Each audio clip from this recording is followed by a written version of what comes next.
Well, a very good afternoon, ladies and gentlemen. Welcome to another Flight Data Sim live stream. Today it's 4 minutes past 3 in the afternoon. We're back in Microsoft Flight Simulator in the PMDG 737, sort of half looking at another failure stream. Today we're going to be simulating a dual FMC failure. We're sort of going to dispatch with no FMCs today, so it's not really a failure en route per se, but look at all of the additional supplementary procedures involved if you decide to dispatch without two FMCs. I hope you're doing very well. We're in Valencia here in Spain. We're flying for the first ever time to Asturias on the north coast of Spain. Flight to around 1 hour and 15 minutes, and live time, live weather.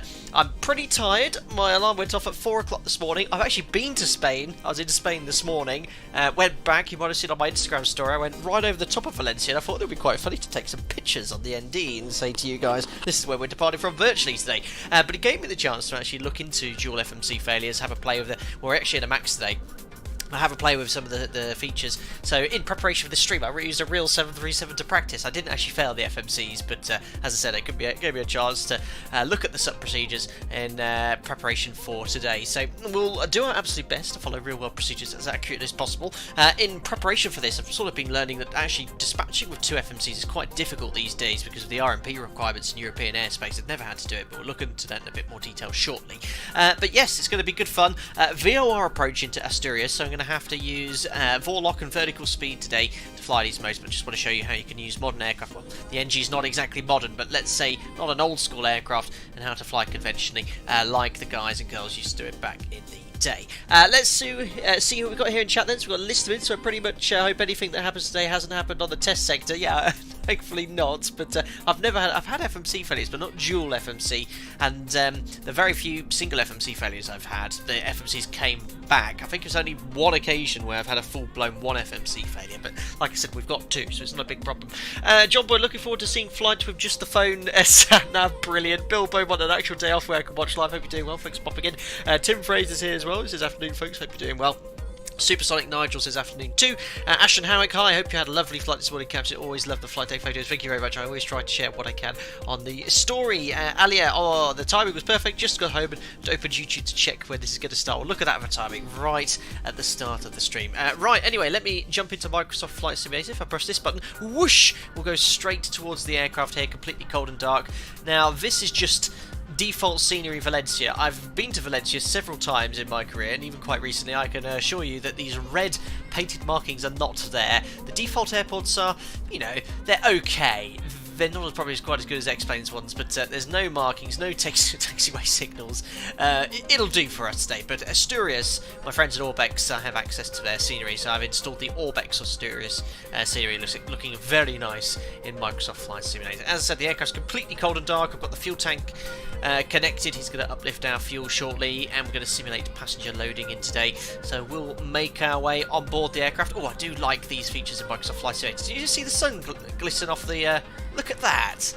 Ah, this sim is great for stuff like that, you know, little features like that, like sun reflecting off the glass. Anyway, let's jump on into the cockpit. Oh, I've just smashed my head into the overhead panel.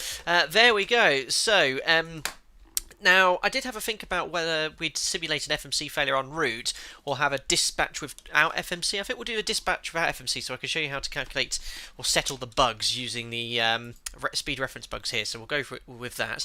And I'll try and answer as many questions as possible during the setup. But do remember the setup is my busiest period of time. So let me get the power on. GPU's on the bus. Electric hydraulic pumps are on. Landing gear lever is down. 1, 2, 3, 4, 5. Oh, my upper overhead panel button's not working. Let me just save that as a shortcut. What's happened here? Sometimes Microsoft Flight Simulator's views just turn themselves off. There we are, set it there. What was I doing? There we are, 6 green lights, check the overhead panel, and then check all the aircraft documentation. Oh my god, look at chat. We've got gifted subs coming in, left, right and centre. Firstly, P-Test, thank you very much. He's gifted 5 of you watching in chat today Flight Deck Sim membership. That means you get all the perks free for a month on behalf of Pete. And oh, another one came in as well. MGS has even gifted a Flight Deck Sim membership. Thank you very much, MGS. So all of you get to enjoy the perks revolved around the members-only Discord. I hope you're doing well. You should be able to make the next members group flight in a few weeks' time as well. So welcome aboard all the new members. My goodness, Runda Pilkson, Bumble Fudger. the page. Capriccio, Alexis, Ratas, and Bill Beaumont. You've all become members for free on behalf of MGS1 and Pete. Pete, thank you very much for the 5 gifted members there. Very, very kind indeed. Excellent. Taylor L, can the IRS function without FMC? Absolutely, it's completely independent. Cornelia says hi all. Plainly says hi all. Wow, stream on my off day. Oh, excellent, Plainly. That's what I like to hear. Wow, thank you very much, Pete and MGS1. That was very generous of you there. So we'll carry on with the safety inspection. What we're going to do is do the setup up to the point where we'd actually usually start loading the FMC. I'll then fail them, and then we'll talk about dispatch without FMCs here. So continuing with the tests and the faults, we'll do the squibs. 1, 2, 3, 4, 5, 6 green lights. We'll then check the fault and fire test. So fault APU detector INOP, master caution, overheat detector. I have to say, it looks great, doesn't it, Microsoft Flight Sim? And the PMDG interior model's great. Overheat, wheel well fire warning, lights gone off on its own, bell, and overheat, master caution. Okay. Emergency exit lights all armed. Let's have a look at the operational flight plan now. I like to make a lot of preparation for these streams today, so I've got all the information. I've taken a screenshot for them or found them online. We've got the flight plan, performance, we've got all the tables we need to refer to because the FMC usually computes this for you, but we actually have to reference tables in the event of failures today. But there's a few thunderstorms around eastern northern Spain, but nothing en route or at our departure or arrival airports. We're going to take standard fuel today, so we'll take 6.2. We'll just we'll go 6.3 tons. Well, 6.1. Oh, I think I'll go 6.3 because I think for the OPT I based it off 6.3 tons. So let me just get rid of that. 6.3. So I need to go into the FMC. This is why I didn't want to fail it yet. So aircraft, those FS actions, ground services. We're going to do it properly here. So 6.2. Start the fueling. There we are. The fuel's being uplifted, and we'll start the boarding. 184 passengers. So there's no visual effects with this. It's just simulating the fuel being uplifted, live time, and the passengers being loaded in as well at the same time there. So fuel and passengers are being loaded. Check the attend button. Takeoff config warning has been tested. Do the cargo fire test. Got forward, aft, discharge, no detector faults, looking good. Weather radar still broken in the PMDG. Squawks 2000 standby from cold and dark. Rudder and on trims 3 and 0. Gear doors checked closed. Circuit breakers we then check. Mach airspeed warning tests good. Flight recorder tests. Need to wait a little bit longer for the stall warning test. IRS is available without FMC, it's independent. That goes to nav, and you need an IRS for dispatch as well. And then we check the circuit breakers that side as well. Perfect. So there's no ATC here or anything like that at the moment. We're live weather live time, so I'll set the local pressure setting, which is 1016. We'll set the MFR rate, which I can actually get off the OPT for you. So it's 1240, that's down here. Look, that's the MFR rate, that's the height in which we accelerate in the event of an engine failure. We'll set that here on the minimums, 1240. Now, I have done a little bit of a test sector. The PMDG is a bit buggy with FMC failure. For example, it won't let you use Toga on takeoff. I'll point out any differences between the real aircraft and the PMDG 737. It's an excellent add-on, but FMC failures, it does fail the FMC, but it also stops certain flight director modes working, and it shouldn't. The AFDS and FMCs are completely independent from each other, but I'll point out any differences where applicable. We'll select traffic on both sides, and now usually this is the point at which we'd start loading the FMC. So what I will now go to is, oh actually, yeah, if I fail the FMC, all it does, it doesn't let you go in this page, which is as per, well, the real aircraft would go blank. But what we'll do, we'll go to PMDG setup, aircraft failures, navigation, programmed, FMC fail, yes, activate. So it fails it straight away. FMC right fail, activate, yes, execute.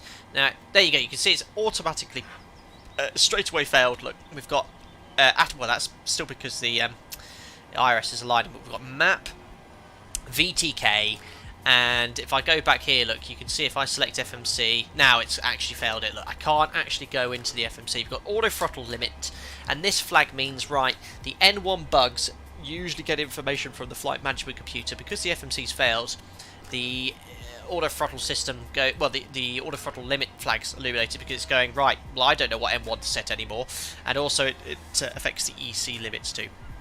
So if we were on the ground and had a dual FMC failure, the first thing we'd check is what manual do we have to check if we can dispatch without flight management computers. Whilst I'll let you answer that in chat, I'll have a look at it and see what questions I can answer.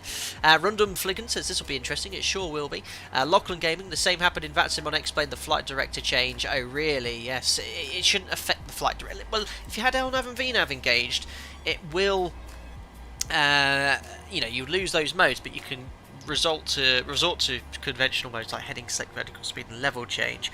Shrub, when I fly the PMDG 738 I can never get the window overheat test to work. Any special reason for that? No, it's not part of the normal dispatch requirements to test this. Do you know what? I don't think I've ever done it unless told by engineering. It's an engineering function more than anything. But so yeah, I think it shouldn't work unless you had them on. Excellent. Yes. So MEL, the minimum equipment list. Okay. Now, unfortunately, I can't show you my operator's MEL because it'll give away my operator, even though it's blindingly obvious. But I've done it for you. I've tell you there. I've looked in the MEL, and it says you have two FMCs, and in the case of them both being inoperative, you can dispatch with 0 FMCs. However, there's a couple of caveats. Firstly, the IRS display unit here needs to be operating normally, so you can refer to your position. So that is required. And also, it says en route operations do not require its use. Now, in the last few years, Airspace has increased the requirements for RNAV capabilities, okay? And we have in the MEL an annex page. It's called Annex 1, and it says refer to Annex 1 for operational restrictions applicable to this MEL item. Now, if I check Annex 1, which I have right in front of me, it simply says, right, you have 2 FMCs installed, and it's required 1 FMC at least for RNAV 1, RNAV 5, and if you want to do RMP approaches, you actually need 2. So I was doing a little bit of research in preparation for the stream, and I did find this little point here, and in my operator's documentation, and it simply says pretty much all of European airspace now above flight level 9.5 requires RNAV 5, and RNAV 5 requires 1 FMC for dispatch. So as far as I can read this is, in Europe today, if you have no FMC, you cannot fly above 9,500 feet, or unless you can get some sort of dispensation, or maybe there's specific airways that don't actually require RNAV 5. But this is something, as an airline pilot, you just don't know off the top of your head. But you have a whole suite of information and people you can contact. At my operator, we have someone called a duty pilot who you can call. You can look that up. We've got operations. You've got flight planning. You simply tell them, right, this is the situation. We have no FMCs, can't get fixed. Can I have a flight back to our destination? And with them, liaising with them, they'll find a way of hopefully getting you home. Maybe it's conventionally, but as far as I'm concerned, we're pretty buggered these day and age with a dual FMC failure. Absolutely, can we dispatch and fly safely? We can, but the problem is all of European airspace above flight level 9.5 is now RNAV 5, and RNAV 5 requires a flight management computer, an ability to insert coordinates and route director waypoints. So yes, so VFR it is, absolutely listed in. AFO 3310, is this similar to RVSM in the States? No, RVSM is something completely different. That's reduced vertical separation minimum, nothing to do with RNAV. RMP, GNSS, it's the ability of the aircraft to locate and know where it is with a degree of accuracy, and RNAV 5 requires you to be or have a lateral accuracy of plus or minus 5 nautical miles, which is required en route. So yes, but that all to the side, you know, the routing we're flying today can be done conventionally. Let's imagine we've got dispensation from Eurocontrol to dispatch, but it's very interesting, and that's why I love doing these sort of streams, because today on the way back to UK I was sort of researching it and found, right, if this actually happened, what would we need to do? So yeah, absolutely supersonic Nigel. Wow, RNAV requirements pretty strict these days. Concord would be in trouble. Yeah, basically everything's RNAV, but I found the snippet here that pretty much all of European airspace above flight level 95 now requires RNAV 5, and RNAV 5 requires at least one FMC. Excellent, right, so let's now carry on with the setup. As I said, this is the point at which the FMC would be loaded, but I don't have a flight management computer. Okay, so you'd advise ATC, right ATC, we're unable RNAV. Okay, so what SIDs have we got? And this is one of the reasons I chose this routing today. Valencia has conventional SIDs, and also Asturias has conventional arrivals. It was quite hard to find a route which doesn't have RNAV SIDs and arrivals. They are everywhere today. Yeah, this makes all flights in the Fearless 742 illegal. Well, yes. Now, I think if you have IRS, there's something else, but I don't have the information on that, Punks Jimmy. But besides, most 747s, 200s, if there's any flying around today, will have a retrofit for FMC. So, here's our routing. The SID we're flying today is a Centre 7 Golf, and it's conventional based. Look at this. I've got to do a DME ARC for you today. Flying to a VOR to Centre, and then from Centre, it's on an airway, and it's going to be Castillon, all the way to Zamora, and then all the way to the VOR. And look what I've got for you today. A beautiful DME ARC again.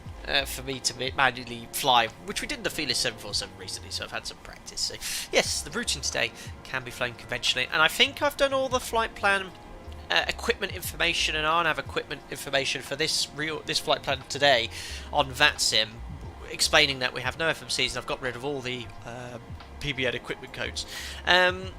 So how do we set this up then? Well, it's just like the classic jets really. There's nothing in the FMC. Oh, enter IRS position.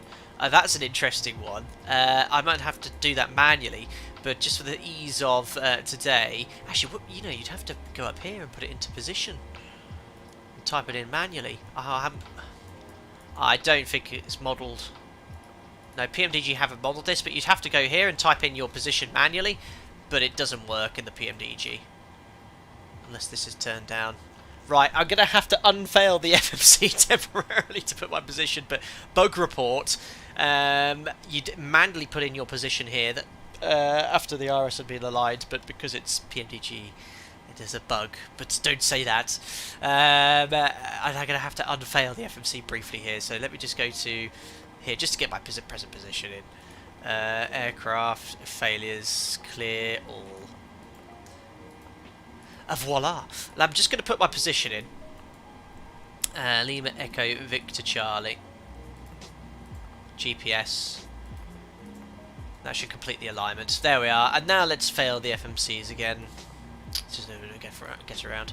So menu, PMDG setup, aircraft failures, navigation, programmed.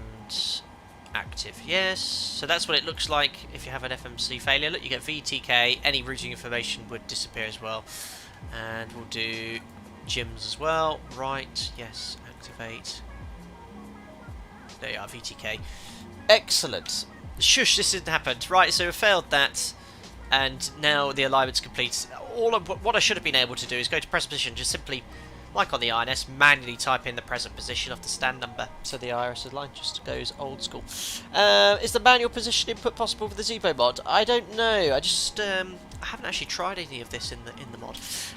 So yeah, can't load an FMC, so we're going to go straight to the overhead panel. Yaw dampers on. We needed 6.3 tons or 6.2. Fueling's complete, so put the seatbelt sign on. Check the crossfeed valve. Bright. Dim, bright and off. Window heat. Voice recorders on. Pax auto. And 35,000 feet elevation. Asturias is 400 feet. That's all set. Now, prior to the stream, I just preset this for departure. We'll go through over all of it shortly. Runway QDM. It's runway 12 for departure here from Valencia. And the runway QDM for 12 is 116 degrees. These are the radials we need. We'll imagine we've got our clearance, so we'll climb to 6,000 feet. Water brake to RTO, reset the fuel flow, and that's all done. Right then, so we just need to now set this up conventionally. And it's just like in the Fearless, the 747, the 200, the FlyJSim Classic 737s as well. We just need to look at the SID and work out what we we need to tune. So 6,000 feet for departure. It's a Centre 7 Golf. It says climb on runway heading till we are 2 miles from Valencia. So Valencia's active on box 1. So at 2 miles here we'll make the turn. And then we're going to make a right turn, intercept the 123 radial from Valencia. So I've got 123 set here until we get to 9 DME. 9 DME here. Once we're at 9 DME, we're going to make a left turn. Right turn on the 11-mile arc. Turn 10, twist 10. Goodness. And what I found on the test sector, I turned at 9 miles. By the time I turned, it was like at 13 miles. So it's quite hard to actually do. Anyway, we'll start that turn, 11-mile arc, and then we're going to fly 323 inbound to Calais. So you can see here, Jim's side 323. Calais is active 11755. And we've already got the ident that side, so it's all backed up, ready to be flown here. Yes, so we're going to talk about takeoff performance here, show you how to put all the speed set and the takeoff thrust setting set as well. So flight directors can come on. We've briefed the SID, and then once we get to Calais, we'll look at the en route charts. Now, no cheating for me today. I will, however, reference these charts, because we'd have access to these charts in the event of an FMC failure. I'm not going to use the little aeroplane though here. I'll turn that off, so we're only using the charts as we'd be referring to or resorting to if this has to happen in real life. Right then, so that's all good. Radios are all set and we're all ready to go. Right then, so we've done the performance for the SID. We now need to look at the takeoff performance. So let me grab the OPT. For that, let me get rid of Navigaph for you. Here's the real world OPT performance figures. So based off the information, what was it? Well, exactly an hour ago, look, 14:26. Valencia 12 dry, 120 at 13, 22 degrees, QNH 1016, optimum flat 5 air conditioning auto, anti-ice off. And that's given me a departure of full 24k, 95.0, 36.38, 45. Now, what do I do? Look, we don't have an FMC to insert all this data, so we're going to have to put this information in somehow. Anyone would hazard a guess how we do that? Again, I like to ask lots of questions, get you guys involved. Euros says, afternoon everyone, you're doing a DME ARC today on departure and arrival. We're not flying an ILS, we're flying a VOR Approach, old school. MGS1 found a nice way to combine sport and entertainment aboard a treadmill and running whilst watching the stream from handheld. Excellent, MGS1. You keep running there. I'm sure we'll keep you going. Make sure you get your calories in. Russell said if your aircraft had an eyebrow windows and a sextant, you'd be good for a celestial nav. Absolutely not with me in charge, that's for sure. Excellent. Nick K, thank you very much for the £5, buddy. I've just seen that come in now. Here it pings up. Let's hear what Microsoft John has to say whilst he reads it here. Post it. Hey Cap. Hello. Thanks for the videos and live streams. Excellent. Used to be a glider pilot. Very cool. Booked first PPL lesson. Excellent. Thanks for the inspiration. Nick K, thank you very much for £5. Appreciate that, buddy. Very, very kind indeed. Excellent news. I'm glad you're getting some flying lessons in. I did my gliding licence many years ago. It was the first aircraft I flew solo in on my 16th birthday. Feels like a very long, almost 20 years ago. And I hope you enjoy your first PPL lesson. You never know. You might be flying around the UK within a year or two. Best of luck if you decide to carry on or go into completing your private pilot's licence. Excellent. So ask Jim, brilliant. Would you really take off with that failure? Well, as we were saying, Shark Talis, you absolutely, the aircraft's absolutely fine. You can fly conventionally, but European airspace is very restrictive now. You probably wouldn't be able to. Simon Sandstorm, you got it. Yeah, these switches next to the auto brake, they are called the speed reference bug and the N1 select bugs, and we can set those as you would with an old school aircraft. But yeah, Taylor L along the right lines. Excellent, excellent, excellent. Have a nice flight, bro. Thanks, Flyer Sim. I hope you're doing well. Fabio, hi Captain. If you want to maintain with your MEL restrictions, next time you could fly Venice to Aconda, flight level 70 cruise via airways, and interesting conventional procedures. Well, there you go. We would be below flight level 95 and the RNAV 5 requirements requiring an FMC. Excellent. So let's have a look here then at the OPT. So we simply fill in the OPT as usual, and this would provide all the information we need to preload these figures here. So we'll start with the bugs here, and we've got supplementary procedures to ensure that we follow these in the right order. So I'm just going to get that up here for myself here. So setting speed bugs with no operative FMC. So we simply firstly go to V1, we rotate that here. I'll just temporarily hide that, guys. I'll quote the speeds for you. So you can see here V1 is selected down there. V1 was 136 knots.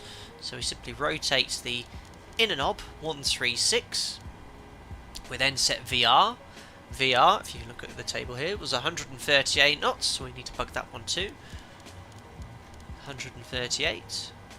V2 you don't set using this, you just simply set that on the MCP. V2 was 145 knots. 145 knots. And we then set the gross weight. Now, obviously, we don't have an FMC to find out what that is, but you'd know how much fuel you are, and you get the zero fuel weight as well from the dispatcher. So you can actually show you here. We'll imagine we've just got this from the piece of paper, but just to show you what our zero fuel weight is. Is it aircraft? No, it's FS actions. Payload. So zero fuel weight is 58.1. Then you simply add the fuel to find out your gross weight. So 6.2 tons on top of that. It's 64.3 tons. And if you look at that, that's what I've used here for the OPT. So 64.3. We rotate this to weight. 64.3. We'll just round it up to the nearest 500 kilos. So 64.5. The weight is selected. You then have an additional bug called hit, well, whatever you want. You can set this to whatever you like. You can have it to 60, 80, 210. I'm just going to set it to something up there. I mean, I'm not going to be using it. And then you rotate that to set, and it'll have all your speeds set on the PFD. So your V1 of 136, VR of 138, your weight stored as well. And then the ref, you can set that if you wanted to as well. I'm just going to leave it back at 60 because we're not going to be doing anything there. Right, and that's it. Anything else we need to set up though? Having a look at these bugs. Think about performance. What else do we need to set? We've got our speeds in. Once that's done, we just need to set something else. Assuming you don't have autopilot, so no RMP, you do have autopilot available, MH, absolutely, and I'll be utilising it today. You only have conventional modes available though, no LNAV, no VNAV. You've got heading select, VOR lock, level change, vertical speed. Well, level changing climb doesn't work with the PMDG with this failure, it's a bit of a bug. N1, excellent tailor roll, excellent, and that again is simply taken from the OPT. Target N1 is 95.0, and the auto throttle should set that, but it doesn't work, it's bugged in the PMDG. So we go to both and 95.0, and the auto throttle will then set that for you as well. There you are, 95.0, and leave it set to both, because in auto it's getting the information from the FMC, and the FMC is not available. And absolute stab trim actually comes from the OPT, so we do still need to set that. If I go to, well, how do I actually find out what that is in this aircraft with an FMC failure? I don't know. It'll be about 5. We'll set 5 units. So just to show you, you can dispatch completely fine with the 737 FMC. That is why these bugs are here. This is in the event of an FMC failure. Just these days with the airspace and the type of airspace you have, it's going to be quite difficult to dispatch and get into the airspace required. Basically can't go above 10,000 feet in Europe. Right, that is all done. Let's get the APU started and we'll start closing the doors and get on our way. So APU's on its way. FS action, so fuel's all done. Ground services, so we need the ground power still. Release the fuel truck. We've got 6.2. Release the stairs. And we don't have anything else connected. No, stairs are being closed, doors are closed, cargo holds I need to close. Which is the ground services, is it? No. Doors, there we go. So close forward and aft cargo door. How would an Airbus do that? I don't know. I don't know how they do it in an Airbus. Wait for that APU to boot up.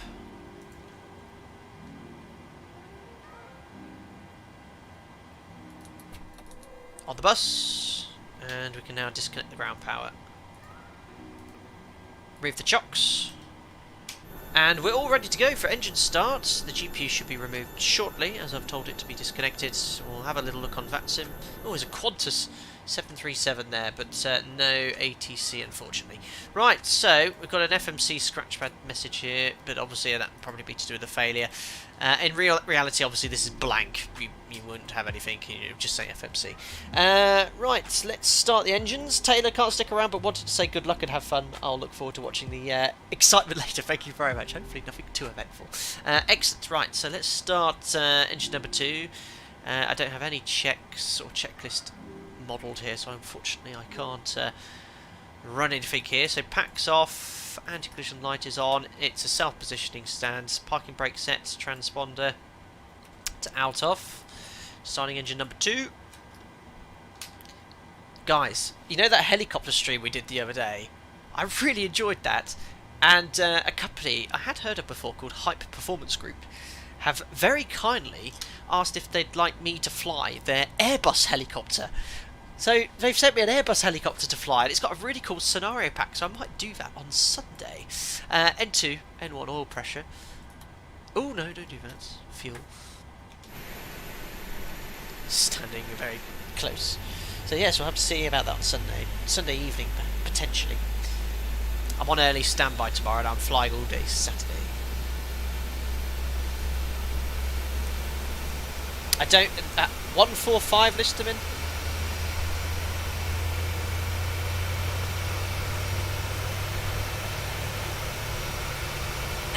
I know Liam. Love an Airbus. I do like the sounds on the PMDG. Right. Starter cut, monitoring number 2, 2463, 2 stable, starting engine number 1.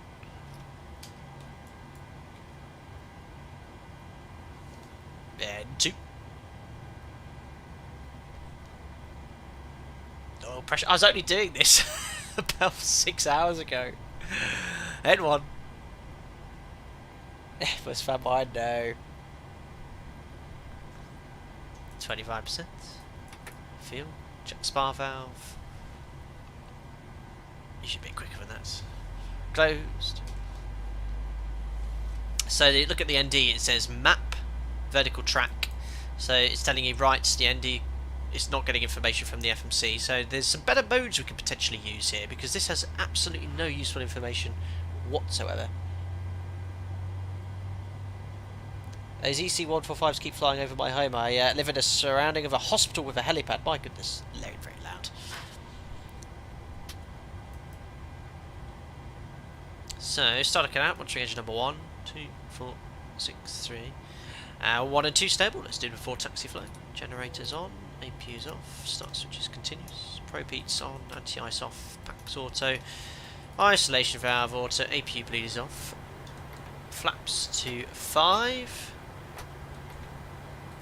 There we go, flight controls, full forwards, full back, left, centre, right, centre, here goes the rudders, full right and full left, recall, and we'll blank the lower DU, and we then read the before taxi checklist, which we'll imagine is complete.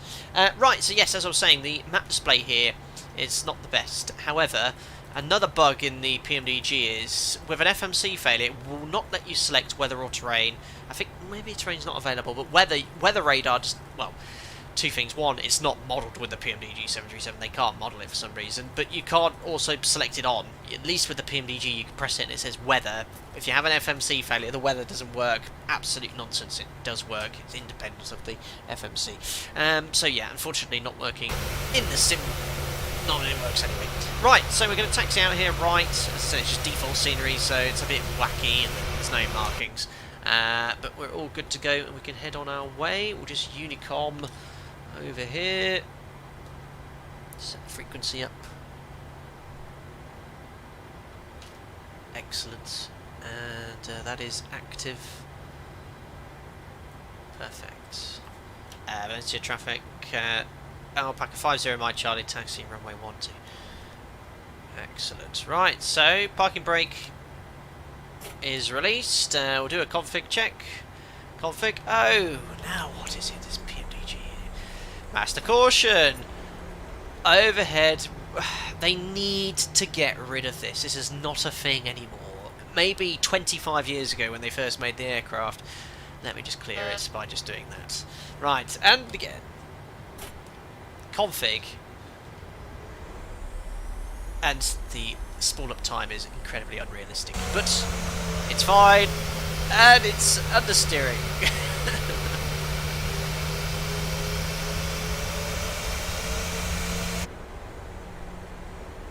Excellent. Set governor, yeah, I do. Excellent. So yeah, this mode isn't the best here. So we're going to go to VR mode. Bit of a threat here on the line if you use VR mode. This one's fine. Weather radar, if it was modelled and working, the PMDG you would be available to use.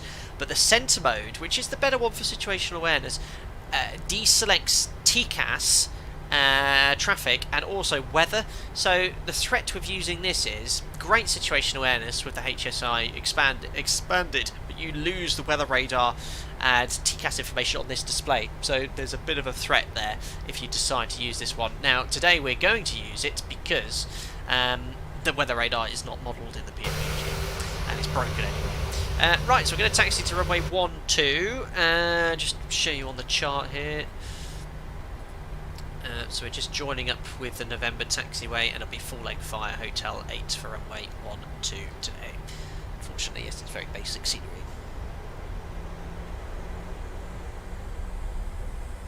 Yeah, I agree, Elitist Mazgi. I was on it earlier, or yesterday in preparation for the stream, and it's completely, for me, I know they say, you know, it's because you use rudder pedals and whatnot, but it works in every other aeroplane. Well, Microsoft Flight Sim is a bit buggy.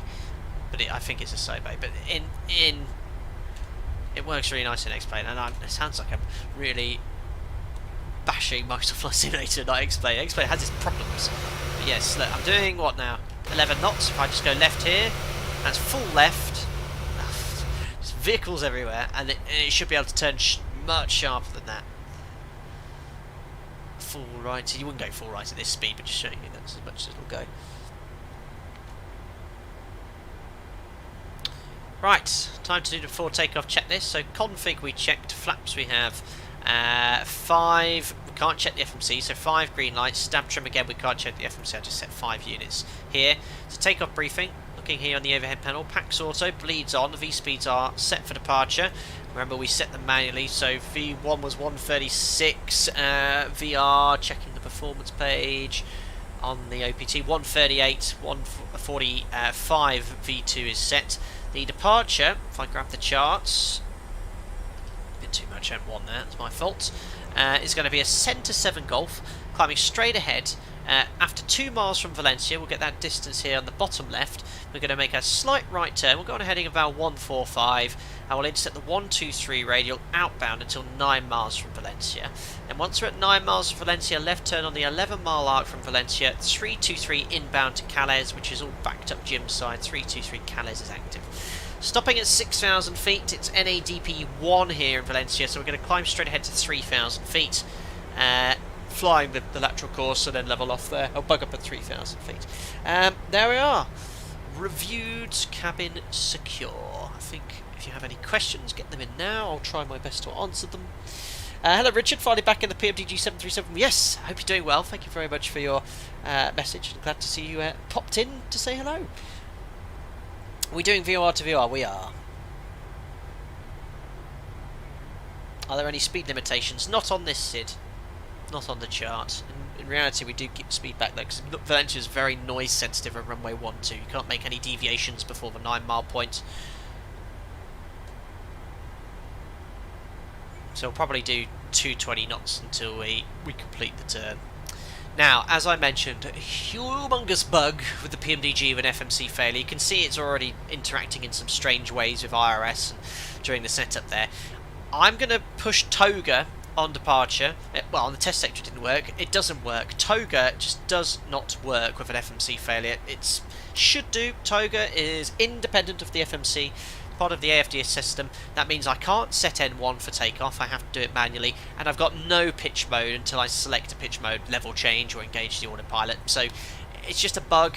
I've not taken off in real life with the FMC, but I can tell you now, if you push Toga, you'll get fly director guidance regardless if you have an FMC. You can't do go arounds either. You get no Toga guidance on the go arounds. It just disables Toga for some reason, so it's a bit of a bug. But then again, how many of you are going to be flying with no FMC? So you know, It's a bit of a other thing. Right, before I just have a runway excursion, let's just check, make sure no one's on final on VATSIM. No, and they should be landing on 12. No one off there to the left. Alpaca 50 Mike Charlie taking off runway 12. Right, so let's do the. Oops, forgot to turn off lights before taxi. So MCP wise, LNAV's not available. I can arm the auto throttle, but if I push toggle, it stays in arm. And we're going to go heading select. That is available. And so MCP set, transponder, TARA, strobe lights are on, landing lights on, checks complete.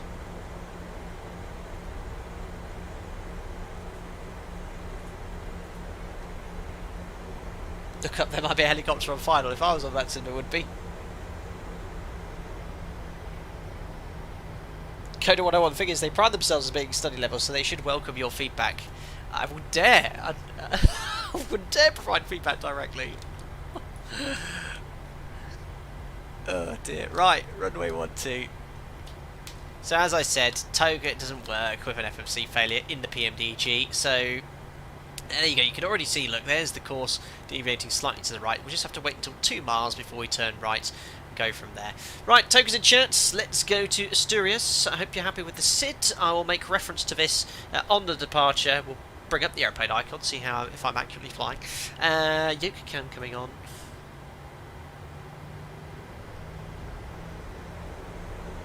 And look, if I push Toga, you can hear it pushing the button, but nothing working, so I have to set it manually. 95.0, and I get no pitch guidance on departure. 95.0 then.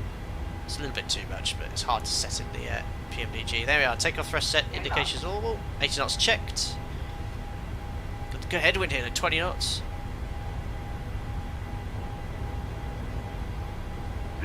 Hand off the thrust levers, rotate. It doesn't matter what the trim setting is in the PMDG, it'll always go up. And up we go, we'll go up to 20 degrees, we've got plenty of energy. Positive climb. Gears coming up. No more than 20. So I've got no pitch guidance. I'm going to climb on runway heading until 2 miles Valencia, looking down here.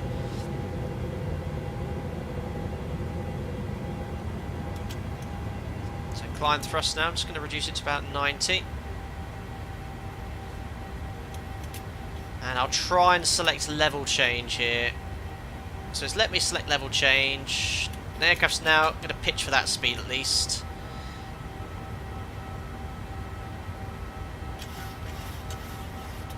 There's a speed trim system. No more than 20 degrees. Approaching 2 miles. So there's 2 miles. Going to make that right turn heading of about 145. And we'll bug up.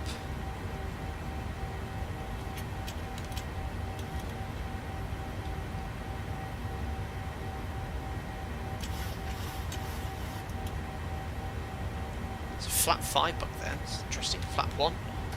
There's the VOR coming in. So I found if you've arm VOR lock this close though, it's a little bit too sensitive. So I'm actually going to manually do it here. And flap 1. Coming onto that radial, 1, 2, 3. This is the noise abatement procedure for Valencia. So flaps up, no lights. We'll accelerate to 220 knots. We've got level changed, engaged, and it stays in arm.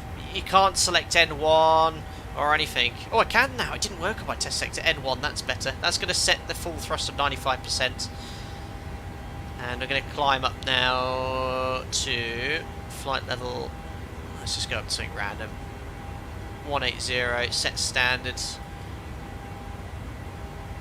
Come on, MCP speed. It should be pitching for 220 knots now. Come on, not 240. I'm bang on the flight directors. And now we need to wait until 9 miles from Valencia. Get the autopilot in now just to learn my workflows. Commands and after takeoff checklist. Gears off, auto brakes off, start switches 2 off, air conditioning and pressurization 2.8 set. Standard set passing 7-3 flight level 180 after takeoff checks complete. So look at this, just to show you where we are. We're approaching the 9 mile point. Not bad, eh? Not bad. Still got it. There's 9 miles, so I need to start that turn. So on an 11 mile arc from Valencia, so I was a little bit late turning there. So what I'm going to do is just turn 90 degrees, and we need to fly at 11 miles here.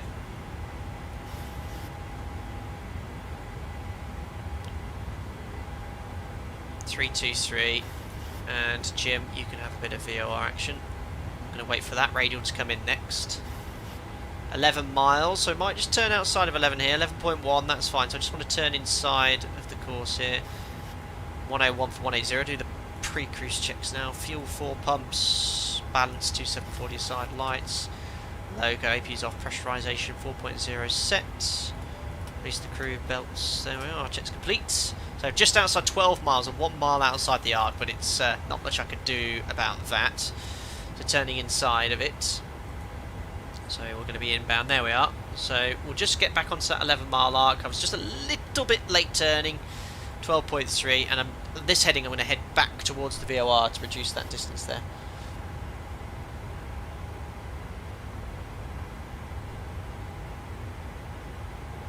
Now, so 12.2. Just do another 10 degrees to the right.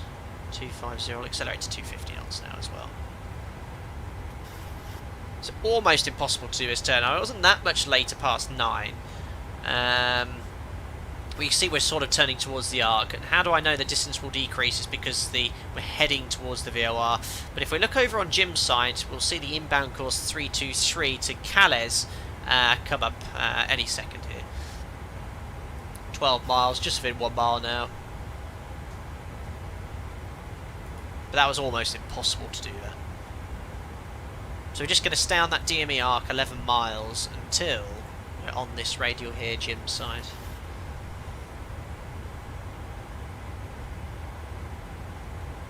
Taking another 10 degrees to the right here, just to keep going towards that VOR.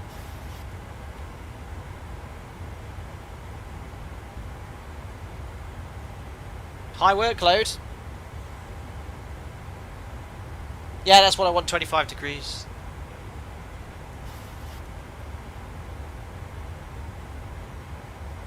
It'll come in any second now. 11. I'm doing a very good 12 DME arc. It was quite difficult, so I had to turn on it. No, I ended up outside of 12. So look, I'm pretty much flying directly towards the VOR now. Well, certainly on that side. But when these line up... Ah, look! Thanks, Jim. He's just told me the Calais VOR is coming up. So what we're going to do is resort to the other VOR, 1755, set 323... Check the ident.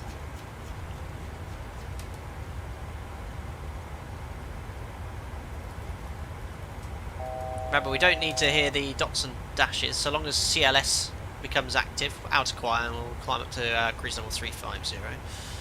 VS, that's good. That's correctly modelled. If you're in out of quiet, it goes to VS if you select a higher level. There we are. Charlie Lima Sierra is identified. We're coming in, so I can arm VOR lock. VOR lock is available to track radials. Just to show you again where we are, if I turn this on, show you I'm not cheating, look, it was when we last had it on, and we're just going to intercept that 323 inbound.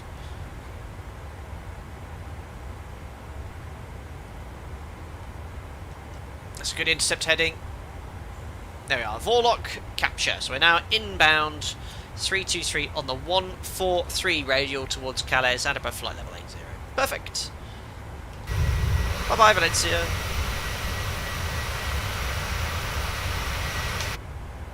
So not much is going to happen until we get to Calais. We'll need to do some speed distance time calculations to work out ETAs later, but it's worthwhile having your flight plan to hand because they're going to give you a rough idea of what time you're going to appear at each one. Ah, that reminds me. Now, I'm still in vertical speed here. I want level change, N1 MCP speed. Now, look at the N1 limit. It's still at 95%. You might not have ever realised this when you're in your Zebo Mod and PMDG 737A. No, that should be setting N1 here should be setting 95.0, not 96.4. Where's it gotten this figure for set 96.4? 100% should be setting this as the maximum in N1. So you might not have noticed before, when you're climbing in a commercial jet airline craft, as you climb with a fixed N1, the target N1 increases very slowly as you get higher because the air gets less dense. It can set a higher thrust. Or higher N1 setting. The thrust is actually getting lower as you climb. Now, if I go back to my documents I was showing you, I have the maximum climb N1 page here. It's just chopped the top off. But we've just passed 20,000 feet. We're approaching 25,000 feet. And the total air temperature is minus 12. Looking at this table, guys, if it's minus 12, use a bit of interpolation at 25%. What is my target N1? And as you can see, as you climb, you can set higher N1s. AJ Clark, so is the PMDG not quite a study level as people say? Seems like there's quite a lot wrong from what you've been saying. So we're really diving in here, AJ Clark, into situations outside of what's been modelled. So dual FMC failure, you can select it in their FMC, it'll model the correct flags, but the way that's interacted with some of the automation here, it's a bit buggy, or it hasn't been, I guess, not necessarily buggy, but it hasn't been modelled. So dual FMC failure, there's auto throttle limits, it's sort of the automation isn't working correctly, won't let you select toga, but yeah, it's pretty good, you know, but they ultimately will tell you that it is an stable product. It is very well modelled, better than any other add-on, which it is in most cases. It's very, very good. But there's things that the Zebo mod free that does better than the PMDG 737, but they obviously would never admit that. I'd say about 98, correct. So 25,000 feet. It's obviously getting colder. We'll call it minus 20 now, actually. Minus 20, 25,000, 97.2. And that actually slowly increases as we climb, but you can sort of do it every 5,000 feet. So 97.2, we'll just rotate that to 97.2. And what the auto throttle should be doing is increasing the thrust to match this. We've got N1 set, N1, the bug is 97.2 and it's staying at 96 for some unknown reason. So it should be setting this. I am 99% sure. I've never had to do this in real life ever, but I'm confident that whatever you bug here is what the auto throttle will set for you. Right, let's have a little look here in chat. We're actually, oh look, we need to concentrate. Look, we're not now VNAV today, are we? So let's bring up the FMC. We're approaching Calais. There we are. So you can see we're inbound to the Calais VOR. We need to then go outbound from Calais to centre. On a heading of 299. So let's match the heading. We've just converted to Mach. I'm not concentrating here. So let's just do decimal 78. Be careful. If you lose situation awareness, look, you've got to make sure that if we stayed at indicated airspeed, or Mach 65, the indicated airspeed would have dropped. So we've got 10 miles to run. We're going to resort to heading select here. Set the next course, which is 299. 299. Let me just get Navigraph up again. Oops. Turn that off. 299. 299. And what we'll do when we get overhead Calais, we'll start turning outbound. Good rule of thumb. Remember, DME is slant range, so it won't show you 0 overhead the beacon. You've got to take your height into account. And a nice rule of thumb is 1 nautical mile is about 6,000 feet. So we're at 612. 18, 24, 30, so around 5 miles, plus give or take a few miles for elevation, will be overhead the VOR. So approaching 6 miles now, we'll start making that turn. 299, have I got that right? No, a little bit less. 6, 12, 18, 24, 30, no, it should be about 5 miles. But you can see that DME will slowly stop at about 4.5, 5 miles. It's decreasing very, very slowly. Give myself a little intercept heading for the outbound now, and you'll see the needle swing round. 4.3, 4.2, there we go, so we're in the cone of confusion now. About to go right over the top. You'll see the needle swing. I'll catch up in chat here, obviously my workload's a bit higher. You'll see the 180 needle swing any second. Whee! There we go. And we'll just intercept that course outbound. Let me bring up Navigraph again. So we're now going to be outbound on this VOR. Oop, there you go. Just wait until it gets back onto the course. VOR lock is captured, and now what I'll do, I'll get the en route charts for you. So you can see there. Oops, sorry. At Calais. And what we'll do, it's the airway now we're on. And Upper November 733 airway to Centre, Prado, Bened, and then Castellon. So we can tune up Castellon 15.6 on box 2. Hey up, steady on PMDG. 15.6.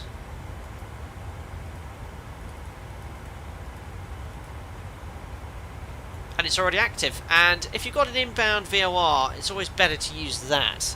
So what I'm going to do is again resort to heading select. I've just seen more gifted subs coming in. Thank you very much, Torin 4x4. I'm going to read all of chat here. Just let me get to everything inbound here. So heading select. We'll go to 15.6. I've just done a big boo boo, haven't I? Oh no, I've done the course. No, I haven't. I've not done a boo boo.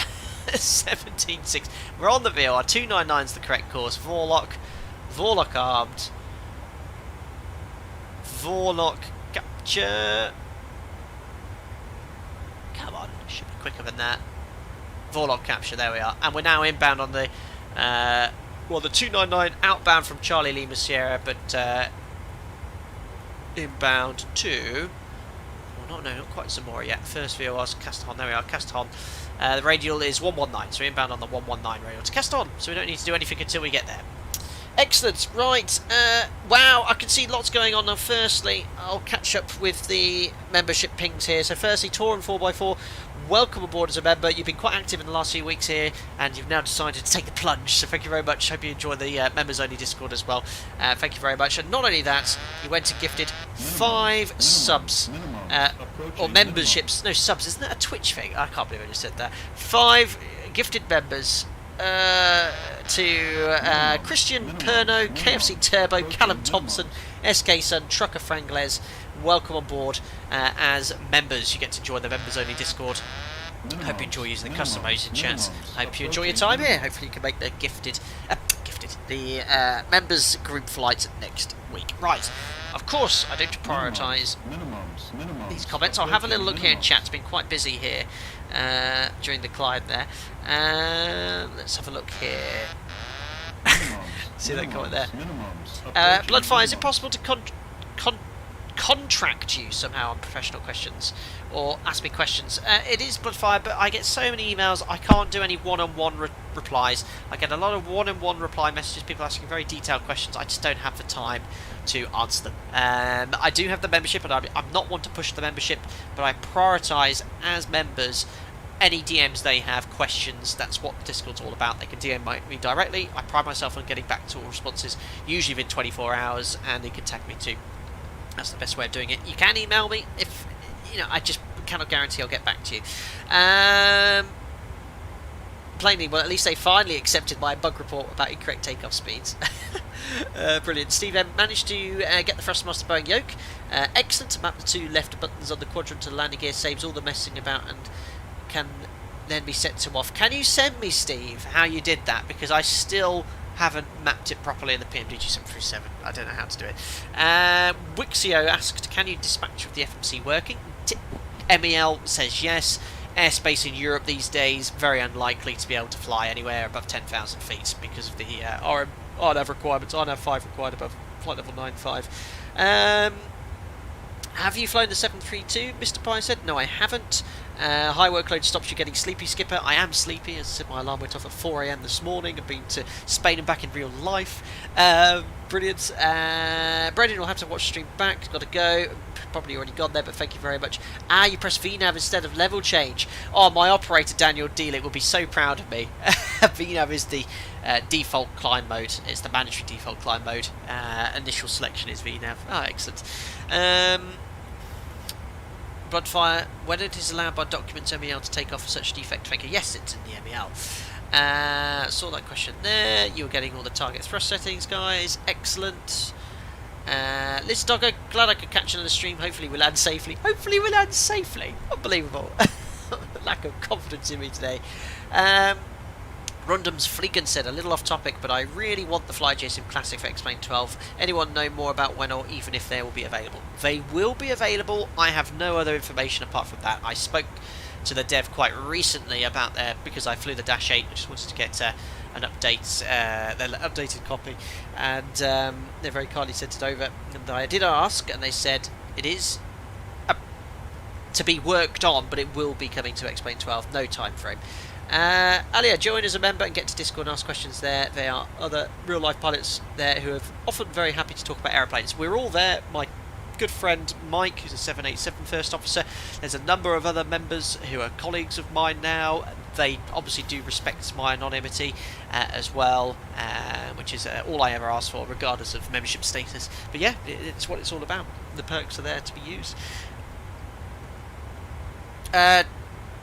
Toto, flight level 95 or 195, because 95 seems rather low for an RNAV requirement. 195 I can see, otherwise dual FMC would pretty much equal AOG, which seems a bit harsh, at least for a ferry flight to MX. I can 100% confirm Toto.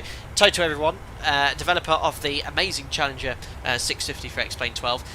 I can confirm that in our guidance in European airspace, I'll just quote it for you, RNAV 5 is an en route PBN specification required in European airspace above flight level 95. So RNAV 5 is required, and if you look in the MEL in the 737 under the annex section, it says to fly an RNAV 5, 1 FMC is required for the 737. 1 FMC. So as far as I read that is, as far as I can read that, it says that if you're in a 737 and you have a no FMC, you cannot fly an RNAV 5 airspace, and pretty much all of Europe above flight level 95 is RNAV 5. So yeah, very strict, and it's obviously over the last decade or two that's become a requirement. So could I do it, or could you do it? Potentially, yes. You might be able to stitch away through airspace which isn't RNAV 5. This is outside the realms of a plucky pilot like myself. This is something for operations, flight planning to work out if I was to ever be exposed to a dual FMC failure, which is incredibly unlikely. The FMCs are pretty reliable. I have had single FMC failures, probably in the last 12 years, I'd say 4 or 5. On 5, let's say I had it 4 or 5 times, on let's say 5, there's only been one occasion where the FMC completely failed, didn't get it back, but we still had the other FMC. So we just simply move the switch, FMC, both on left, both on right, continue normal operation, and it just reads both the NDs are read off one. So it's incredibly unlikely these days, but very strict, it would seem, in European airspace. Right then, flight level 350, VNAV and LNAV are not available. Inbound to Castillon VOR. You can see here, we can work out where we are. We're 20 miles from Castillon, so let's have a look here. Castillon, oh look at that, Bened is exactly 20 miles away. So we've just passed Bened. Let me turn on the airplane icon to show you. Boom, Bened. So you can accurately navigate using charts without knowing your aircraft position. So after Castillon, we'll fly outbound on the 297 radial towards Zamora. Zamora, we can put that on Jim's side now, 17-1. 17-1, make that active. Outside of its DOC at the moment, so it will come within range shortly. It was a full FMC failure, not the CDU Domino Messina, so we lost the FMC. Or if somebody spills orange juice all over both CDUs, potentially. Eros, will they ever simulate the dust on the ND? Nice Instagram story, Flight Data Sim, cool addition to already great content. Yeah, I do try and post stuff. It's quite normal. You can't see that really normally, but because I took a picture of the ND quite close today, you can see all the dust and smudgy film prints that you can't really see when you're sat there. Brilliant.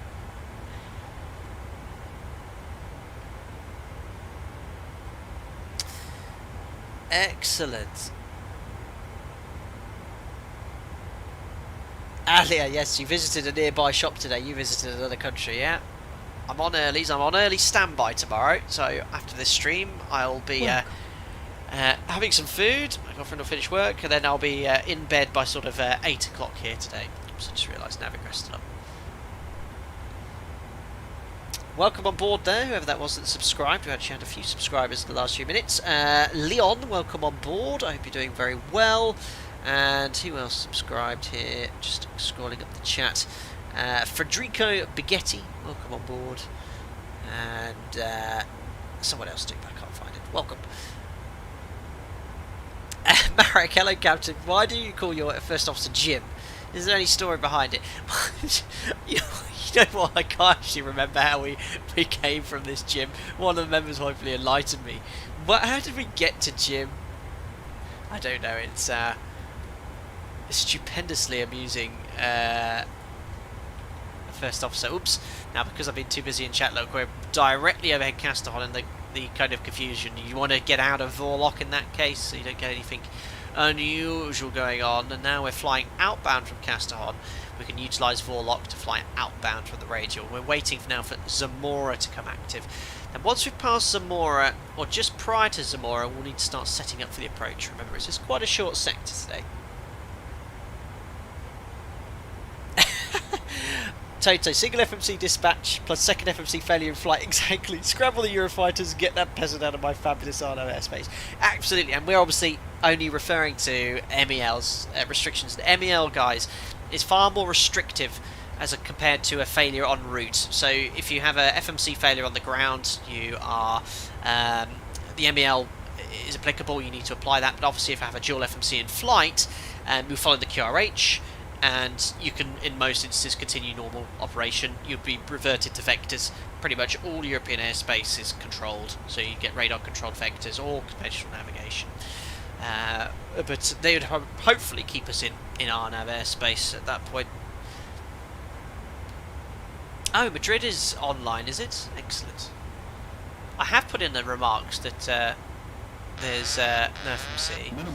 Minimums, approaching minimums. Hey Karen, hope you're doing well, buddy. 39 months loading 20 tons of fuel for a trip from Vegas to Honolulu in the Boeing 738. 6 hours, 4 minutes. Hello, leg cramps. That's a long flight, the old 73. Excellent, yeah. 20.4, yeah, I suppose if you're fully loaded, that's what you'll need. Excellent. Oh, well done. List them in. Doing the job of Jim Foreman. The outbound is 297. 297, very good. We'll just wait for Zamora to come active. Cheers, Karen. Hope you're doing well. Oh, I hope you enjoy your gift card as well for winning the giveaway. David, what's the difference between a first officer and senior first officer, please? Varies from operator to operator. My airline's 2 to 3 stripes. Usually you need to be in the airline for a year and a half, 2 years or something. I can't remember. It's changed. But yes, I hope that answers your query. Yeah, exactly, Toto. Yeah, it's unlikely they'd force you to send. As I said, I think it's more the annex that I was referring to earlier is in the MEL, so it is an MEL requirement. I think once you're there in the cruise, if you had to have a dual FMC failure, you just crack on, because obviously, setting at that sort of height, well, you'd be hitting mountains as well on a lot of routes. Oh, talk of the devil. Let's contact Madrid Centre 132975. He's active, and let's check the charts. So past Castahon, you could be very clever here and say you're inbound to Disco. I'll just say you're inbound Zamora, and I'll advise that unable RNAV due simulated FMC failure. Madrid Centre, very good evening. It's Alpaca 50 Mike Charlie, flight level 350, inbound to Disco. Please note we're simulating a dual FMC failure, unable RNAV. Alpaca 50 Mike Charlie, Madrid, buenas tardes. Please squawk 4417. 4417, Alpaca 50 Mike Charlie.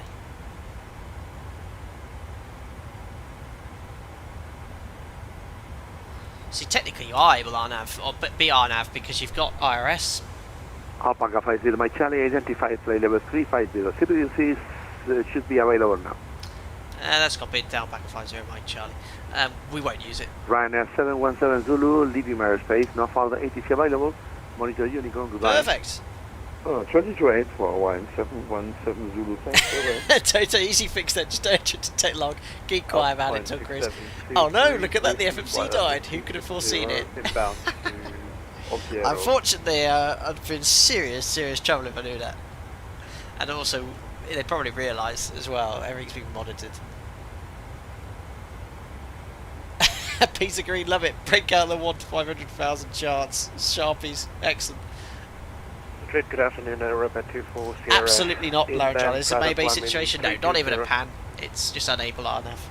Europa 24 Sierra Madrid, good evening, squawk Simulated FMC 4421. failure, CPDLC unavailable. 4421, Well, some Europa airlines 24. don't utilise CPDLC through the FMC. They have a separate sort of utility. Some on the pedestal, but most of them do. Alpine But you're quite right, yeah, we would be unable CPDLC. Stu Yates, did you enjoy your line this morning, Skipper? My alarm went off at 3:30. I'm a train conductor based at Liverpool Lime Street. Nice try, Stu Yates. My alarm was 30 minutes later. I got up at 4, and I've been to Spain and back today. But you've had a long day as well. Doesn't matter where I went. Alpine 6723, good evening, squawk 4416. Ah, look, Zamora's online now. 117. So again, we'll revert to heading select. Tune in Zamora on box 1. Which is linked or slaved to the autopilot. Command A. 320, It's now active. Wait for it to swing round. We'll just wait for the ident to Zulu Mike Romeo, and then we can use Vorlock. Stu Yates been to Manchester and Chester. Yeah, but you've done the same sort of length shift as I have. You've been sat in a metal tube, so have I. Just waiting for Zamora to become Alpine active. 6723, identify, flight level Oh crap, is it raining 260. outside? Excuse me, I've got the washing out. I was ordered to do the washing today. Zamora is active. Vorlock. I'm just going to have a quick look out the window. I just checked my phone and it said rain. Ooh, I think we're okay. And it says it should be stopping in 10 minutes. Otherwise I'd be scrambling out there. Oh! Vorlock's active. I thought it was active already.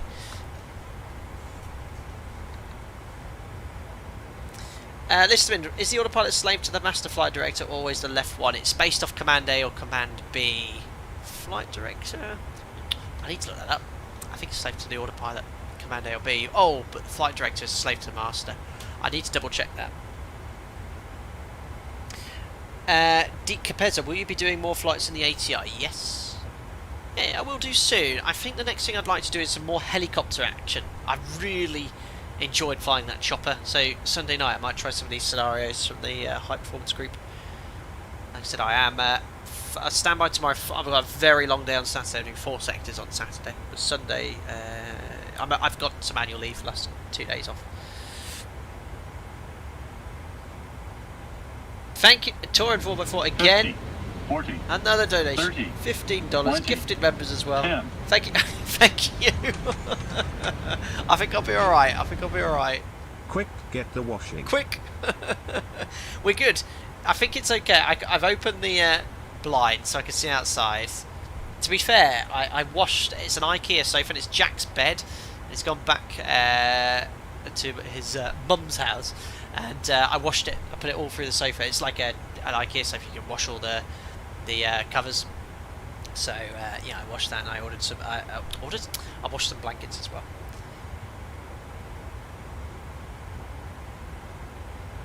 Hello, Shrub says, I know you have to have AC power for 4 minutes for stick checker test. That's correct. Is there something similar for window overheat? I can never get that to work. Someone else has asked that, but I've never. Truthfully, I've never actually used the test function ever. It's not part of the pre-flight. So long as the green light's illuminated, or so long as when you test it, when it's very, very hot, the on light might be off because it's reached temperature. Then you just simply go to the check here power test, but like that to see if it's actually overheated. But I've never actually used that switch in real life. I don't like that.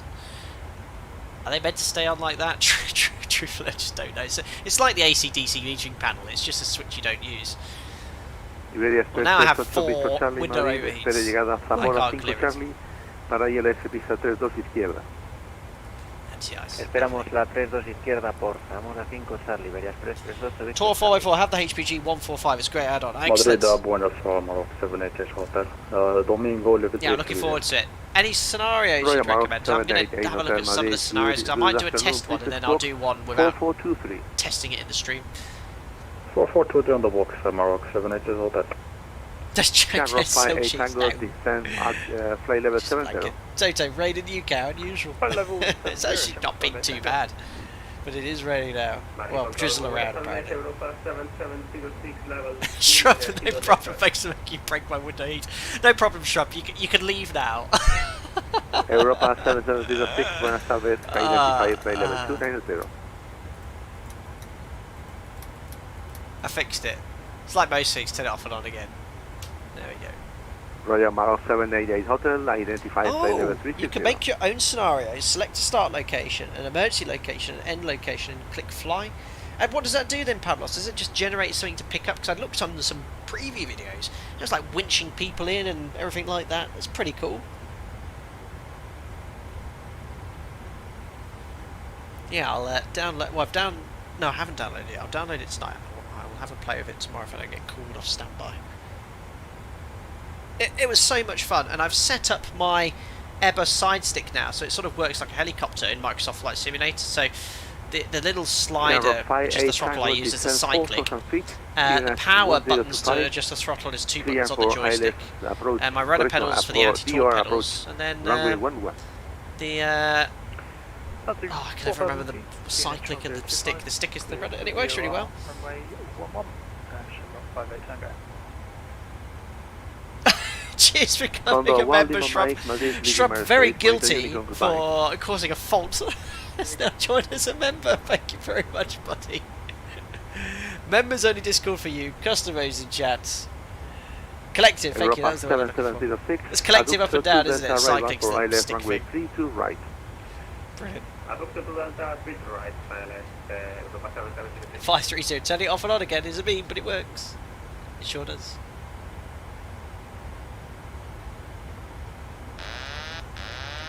Welcome aboard, Shrubs. Yeah, that's the word. Collective, they go up and they all go down. The uppy-downy stick. That's what I'd refer it to as, the uppy-downy stick. Yes, that's assigned to my throttle on the Airbus side stick. Actually works quite well. Use my OTAS thrust lever for the collective bit reversed. Yeah, those are whatever you're comfortable with. Yes, Yanis Banis, does the cyclic on the Airbus side stick you have start doing random movements on the throttle when you move it to the very bottom? Yes, it does. It's a bit of noise there, and it's because it has a simulated reverse thrust detent. To fix that in the Microsoft Flight Sim sensitivity settings, or the settings, I just increased the dead zone.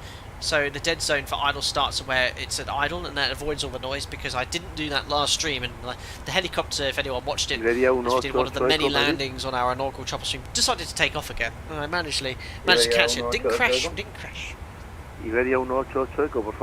Cheers, Shrub, giving you $5 and tip the mechanic. You had to call to come and just turn it off and back on. Love it, Shrub. Brilliant. Right, anyway, we're bound to Zamora. Let's have a look at the charts. So 30, what are we, 60 miles, so 34 plus 18 is 44, 54, 52 miles. And we should be approaching Unsol, so I'd guess we're about here. I'll turn the aeroplane icon on, so it should appear from when we last had it on. Back there. Just before Unsol, that's not bad. And then once we get to Zamora, right turn, so we better start setting up, actually, it's not too far away. So let's talk about this approach. Let's firstly talk about descent planning. Okay.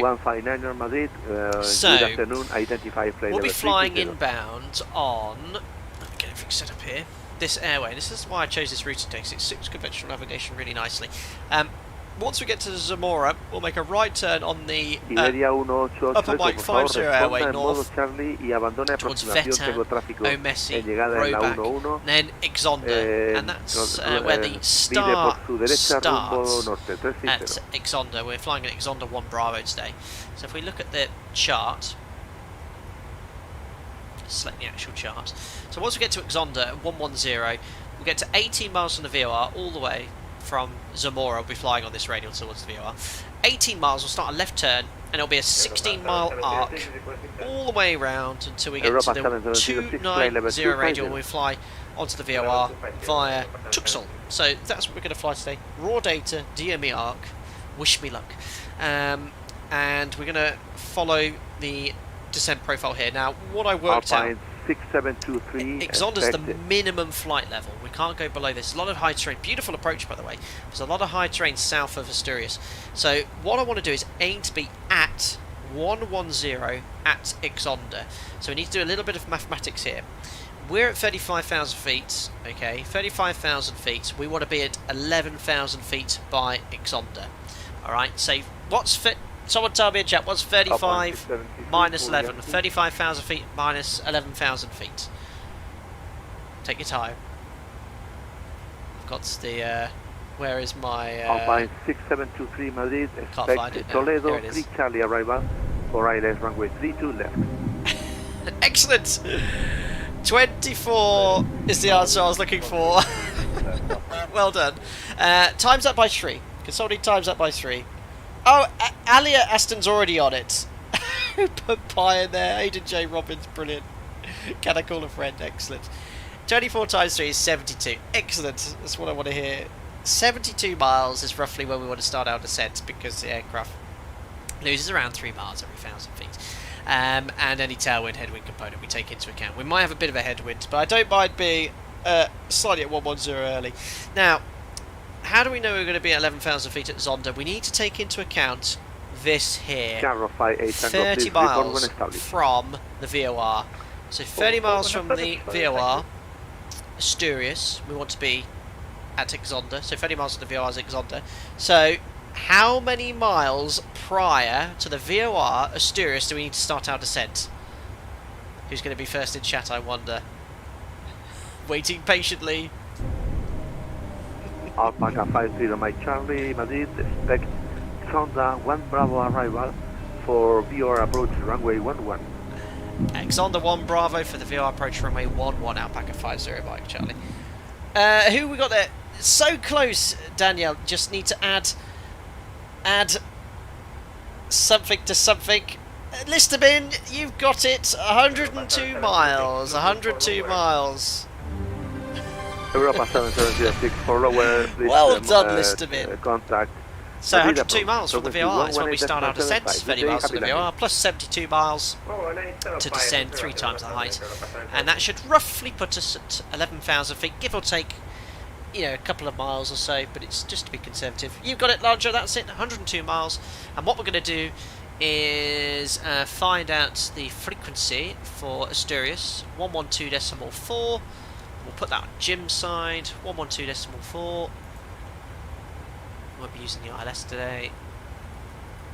Make that active. The inbound course, if we check the airway, close this.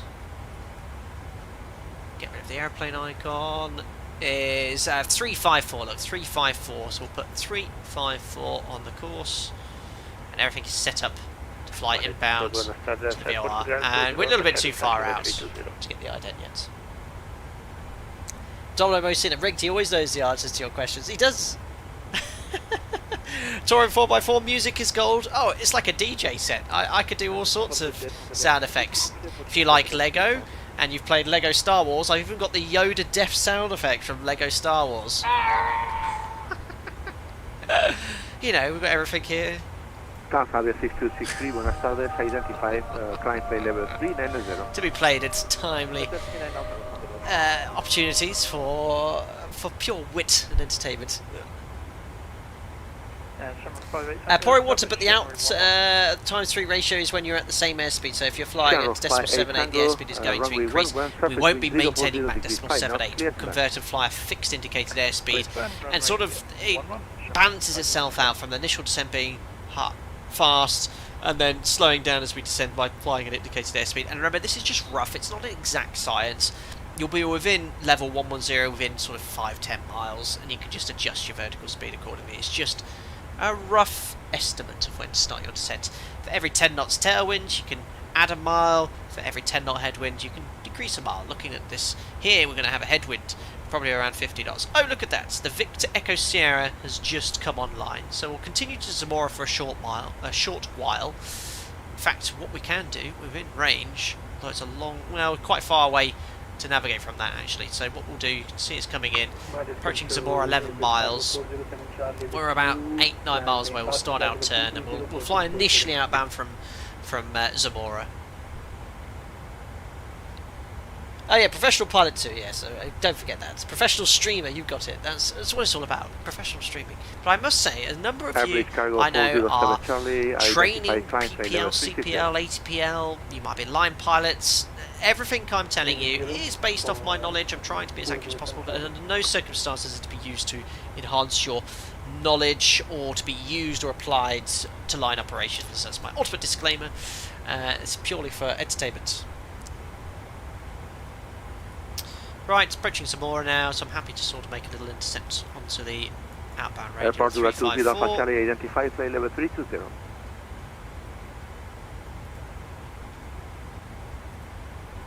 Show you where we are. Approaching the VOR, perfect.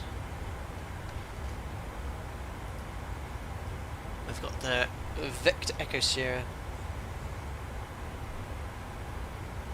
Tajon, 24 hours till CPL ride. I think everyone here will wish you the best of luck. I certainly will. I hope it goes well. I hope you don't pick up anything from today. You might be doing some push the head and pull the tail here. Bloodfire, what airline? I knew someone would ask that today. Oops, I've completely overshot this slightly though. I'm too busy looking at chat. 5.7, I'm already overhead the VOR.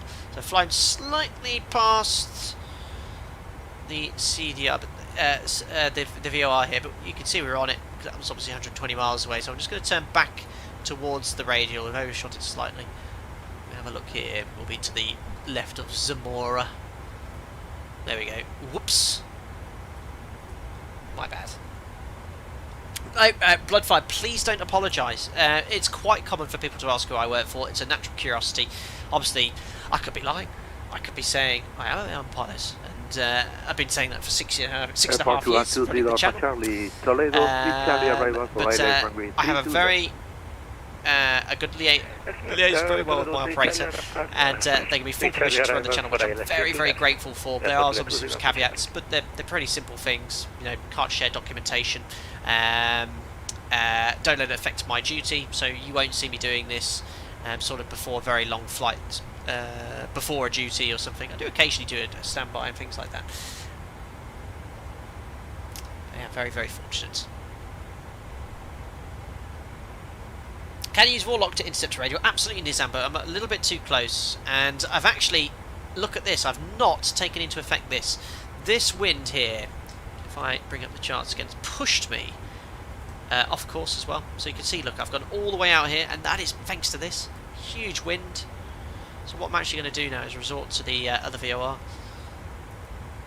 This just makes it not look so bad either. So 12-4. There you go. So that's something that, you know, I wasn't anticipating, was that huge Royal Morocco 8788. Right, approaching 102 miles, look, so we'll request descent.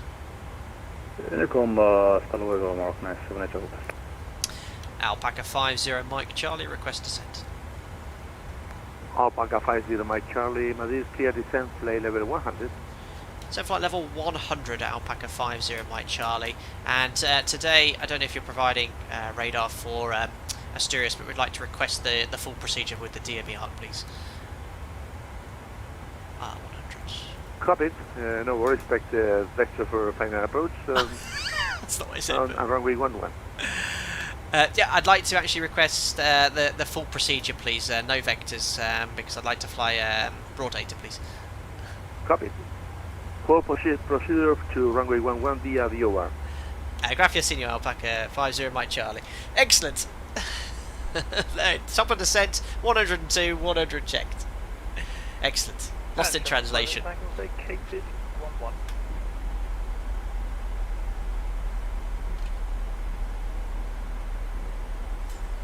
Channel 5 Tango, welcome to Asturias.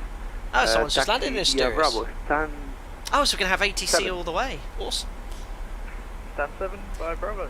He could have given me vectors, but it's not very realistic for two reasons. One, Madrid wouldn't be providing it, and Asturias doesn't have radar anyway, so you'd have to do the procedural arrival. But he would have happily provided the service for me. 1 Bravo arrival for so I'm going to convert to Mach number. 11. Expecting Honda 1 Bravo VR 11. Right, so 18 knots. French Baguette 1-2 Papa, leaving airspace. Monitor Unicorn. Sounds so Finnish. Finnish, does it? Unicorn, thank you for your service. Bye bye. Because in the off position, no hydraulic pressure. Huh? Oh, he's saying to someone else about it. Adam says I work for Pan Am, brilliant.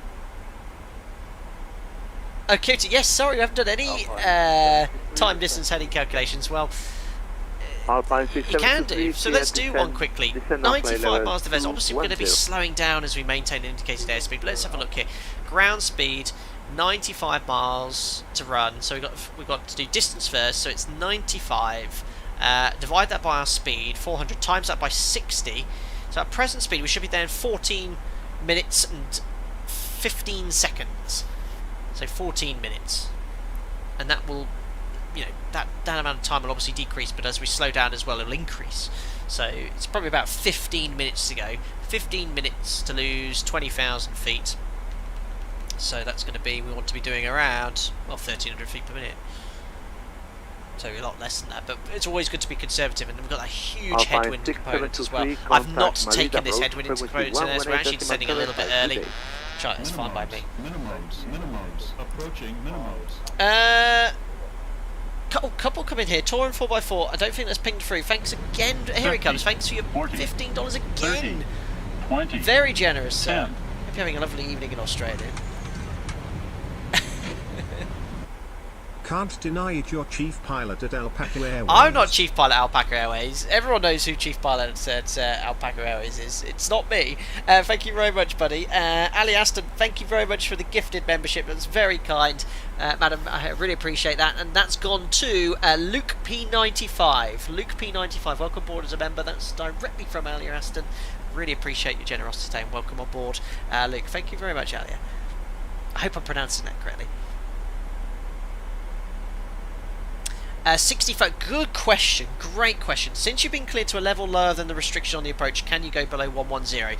Yes, as long as you're under radar control. However, it's likely they wouldn't send you below that 110 to keep you with the charted restrictions. But technically, yes. Would I? No, I'd actually wait until 110 past the cap, and unless you specifically say under radar control, and then he's responsible for terrain clearance.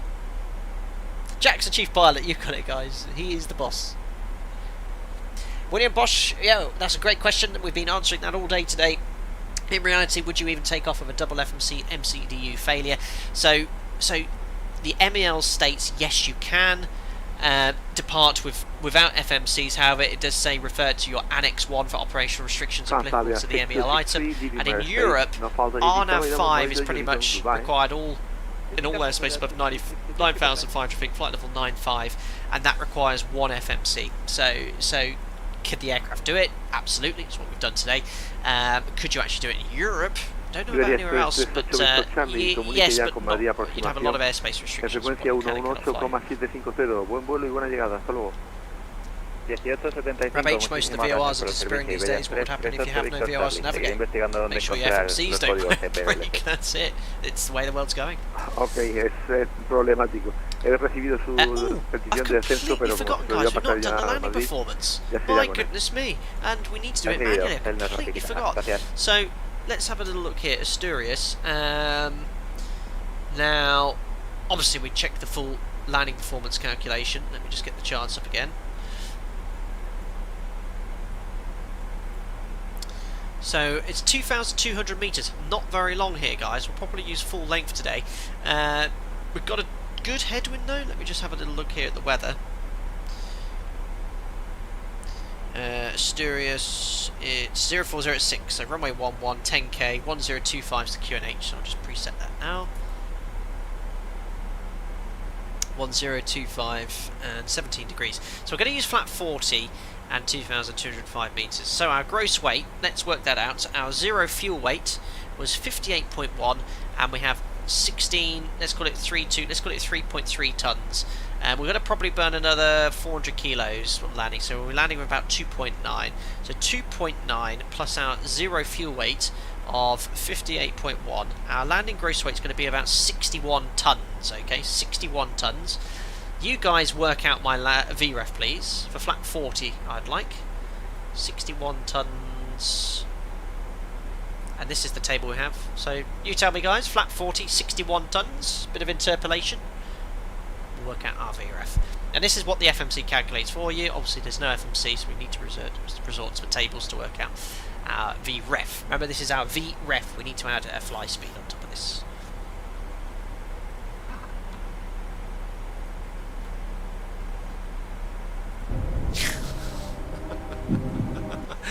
Oh dear. Right, what was I can't remember? 61 tons, flat 40. Yeah, let's 136, 137-ish. Let's err on the side of caution, call it 137. I agree, 137. So, make a note of that so I don't forget.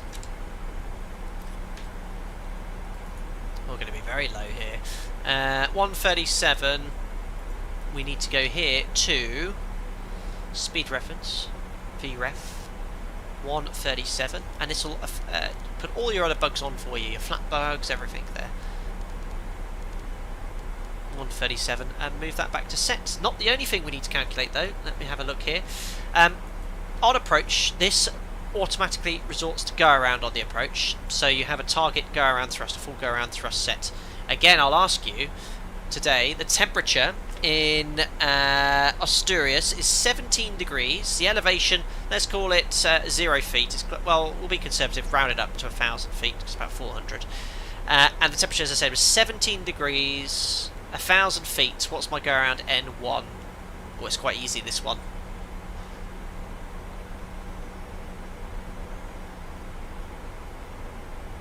Full engine bleed. Excellent.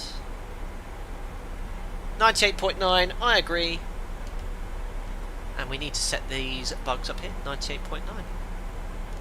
So again, it's not modelled with the PMDG, but if you push Toga, you get M1, it'll bug the go around thrust setting for you as well. And that's full go around thrust. You can obviously reduce that if required. Right, because we've got this whopping headwind, we're getting super low actually. 30 miles away, so 30, 40, 50, so 24 miles to run. We're currently doing 338 knots. Times that by 60, so 4 minutes. Of course, PMDG defaults to 18,000 feet, but we are descending to a flight level, guys, so we need to leave standard set. So 4 minutes to be at 110. So we've got 6,000 feet to go in 4 minutes. So we need to do a target rate of descent of 1,500 feet per minute. So I'm just going to go VS now, 1,500 feet. Go 1600 again. I'd rather be a little bit lower. So you can see how that 3 times height worked. I've been level change all the way down to 16,000 feet. It's worked really well. Seatbelts on. Hope you enjoyed this stream. Something a little bit different. Looking and thinking outside the box instead of flying from A to B normally.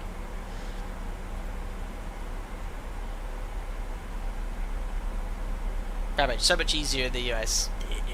Look at this beautiful scenery. This is where Microsoft Flight Simulator is winning.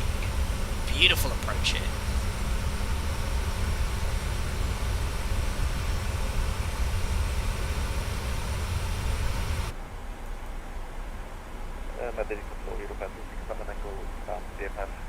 So again, just to show you on the charts, Exonder, we need to be at below 110. Europa 26 Papa Tango Madrid, at above 110. Where's the level 100. Oops, there we are, so we're all the way up there, approaching VOR Approach Runway 11. We know we're at Exonder when we're at 110 feet, and then we can go down to 80. Hopefully he'll clear us of the procedure. So 15 miles to go from Exonder. Frenchway, if you look online for 737-800, I think PMDG or someone has the FCOM, the older PMDG, just look for any F, it's an FCOM 1 and a QRH. You'll find all those tables there. Yeah, the scenery in Microsoft Flight Sim is stunning, and this is all default. Airport 220 Alpha Charlie, contact Madrid approach 118.75. Good day. I've never flown into Asturias. Condor 5 Kilo Alpha, identify flight level 340. Start reducing the speed to 250 now. Alpaca 50 Mike Charlie approaching Exonder. Are we cleared for the DME ARC procedure? Affirm, clear for DME ARC procedure. Thank you, we'll call final Alpaca 50 Mike Charlie. Gracias. So cleared the procedure. That means after Exonder, which is at 30 miles, we can descend down to 80 by Dora. So 8 miles to go. I'm actually going to set 110. I know he cleared us level, but I don't want to. There's no radar here technically, and I do not want to get below this height. We cannot go below a 110 until we've passed Exonder. Leave it VS for now.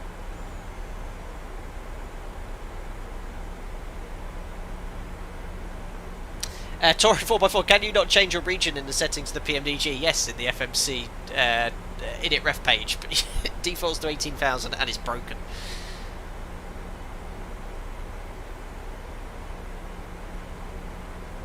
Alessandro, I know it's likely a bad idea for reasons I don't see, but why not switch between Command AB to the VOR handoff? It's just easier to go to heading select. That's sort of like the approved sort of procedure. So 4 miles to run. We can't go below 110 until we're at 30 miles. That descent planning works out really nicely. Yes, we've gone VS the last 2 or 3 minutes, but it's worked out well, and that's actually going to help us bring the speed back. I'm going to bring it back to 220 actually.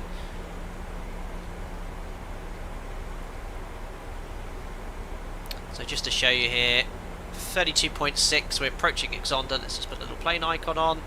There you go, look, it's worked out beautifully. So I'll level off at 110, that's fine. And then from 30 miles, we can go down to 80, and at 18 miles we can start that turn. So now it's quiet. Waiting till 1 mile before, so we can now set 80. Now, I'm not worried about CDA today.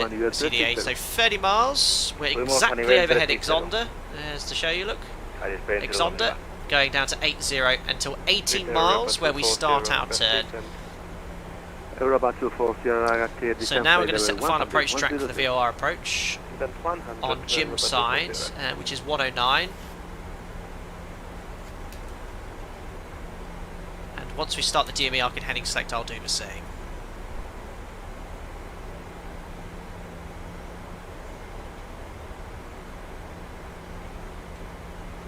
Beautiful approach.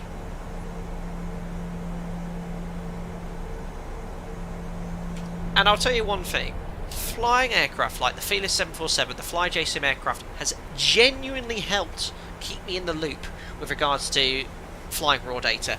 And if I was to ever be exposed to a situation like that, which would be extremely unlikely, I'd be very grateful for using simulators to expose myself to situations like this.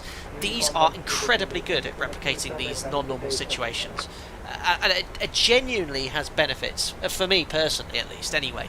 You'll never see it on an official basis, but this is hugely beneficial to someone like me, who would not ever, probably in my career, experience myself, but in a situation if I was to ever find myself exposed like this, I'd be confident in being able to fly this procedure here, raw data. So the simulators are that good these days. So again, remember, we're waiting for 18 miles, then we can start that turn. We'll make a 90-degree turn to the left, then we're going to stay on the 16 DME ARC. Starting the turn at 18 miles ensures that when you've actually completed your turn, you're around 16 miles. 159er, Madrid.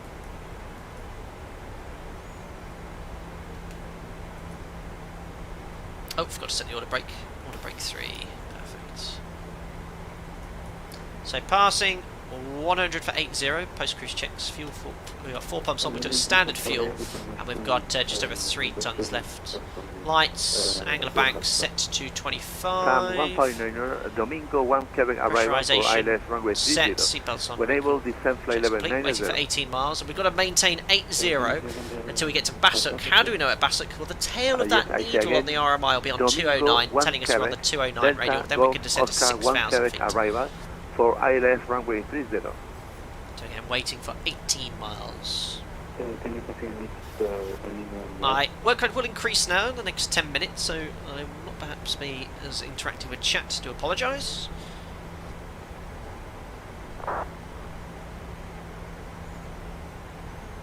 We didn't actually brief, guys, the VOR chart. I've just realised. Alpaca 50 Mike Charlie, 4,000 feet, QNH 1025. 10 4,000 feet, QNH 1025, Alpaca 50 Mike Charlie. Workloads off the scale, heading select here. Just going to turn 90 degrees. Click spots. I never briefed the chart. 780 plus 40, 820 for the minimums. We had 40 feet because it's an MDA, we don't want to get follow this height. Frequencies courses I'll set shortly. MSA 92, which are overhead here.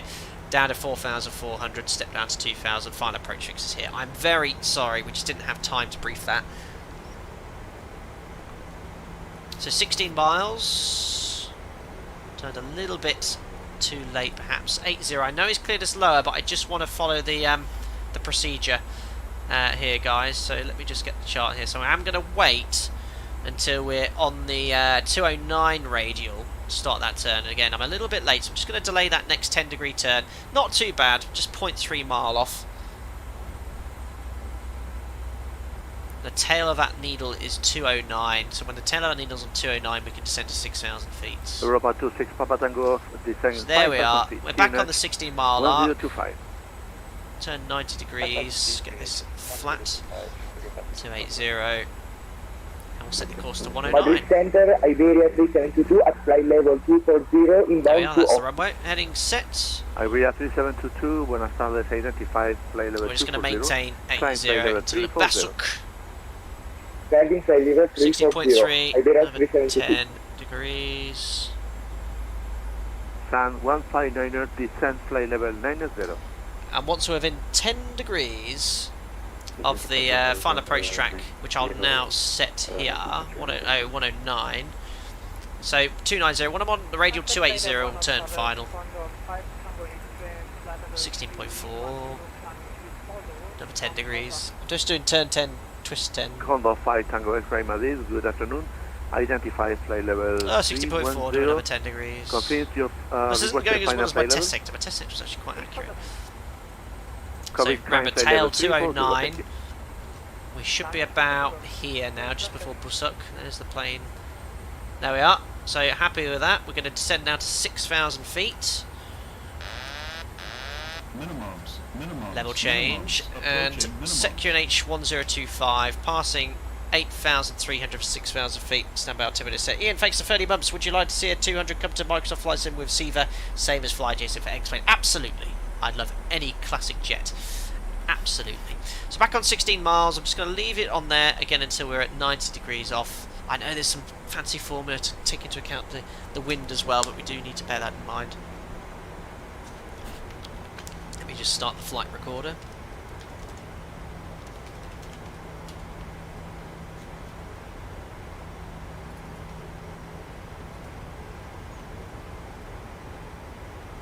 Pretty happy with how it's going though, 15.9. I'll take it. Record. And we can stay on at 6,000 feet until we get to Repso on the 253. Once we cross the 253 radio, we can go from 6,000 to 5,000 feet. Slight flaps now as well. Flap one. With flight level 340. Another turn, 10 degrees. KLM 317 Papa Madrid, And Buenas flap tardes. 5. Identify flight level 340, continuous clear. I've been pointing out some of the bugs with the PMDG 73 today, but it's actually done a really good job simulating this technical issue. So how do I know I'm on the 253 radial here? 253, that's so we can set from 6 to 5,000. It's very simple. Look at the tail of this needle on the RMI, or even on the HSI. Once that green line is on 253, on that radial we can descend to 5,000 feet. I'm just going to use a little bit of speed brake here, because I'm a tiny bit high. Again, I'm not worried about CDA here. Speed brake drag on the PMDG is very nice. For VOR Goes just Approach, right. runway 11, report final.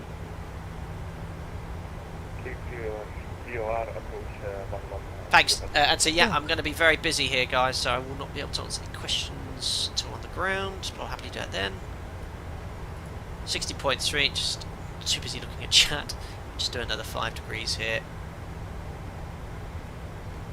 Beautiful. Checked. We still can't go below 6,000 feet until we're on that 253 radial. We're on about 240, so we just need that green line to be here before we can go down to 5,000 feet. Again, I'm not worried about the CDA. I'm a bit annoyed I didn't brief much about the VOR, but the VOR approach is all set. Minimums are now set. Missed approach is a left turn over the sea. So I've got a level at 6,000 feet until we're on the 253 radial.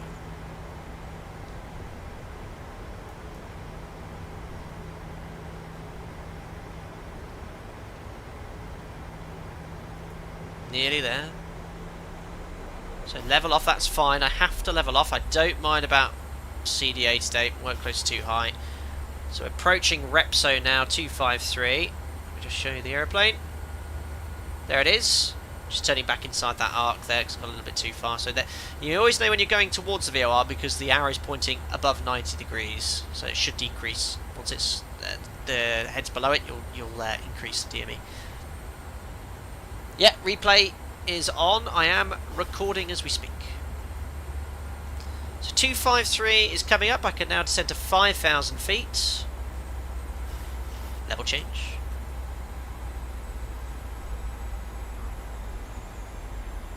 So 5,000 feet on this part of the arc here. You've got to comply with these restrictions, otherwise you'll hit a mountain. And obviously you'd be an IMC, or be prepared to be an IMC. In reality, I'd probably just request a visual just to lower the workload. Right, let me show you where the aeroplane is. Just past 253, there we are. So we're going to wait, see the radial here, 290. Once we're on the 280, I'll give myself an intercept heading onto the island, onto the VOR. And I'll bring the VOR chart up for you. So it's initially 5,000. We can then go down to 4,400 until 14 miles. Airspace 02 Lima está saliendo del espacio aéreo. Pase a Unicom 2280, que tenga un feliz vuelo y hasta la vuelta. We're at flat 5.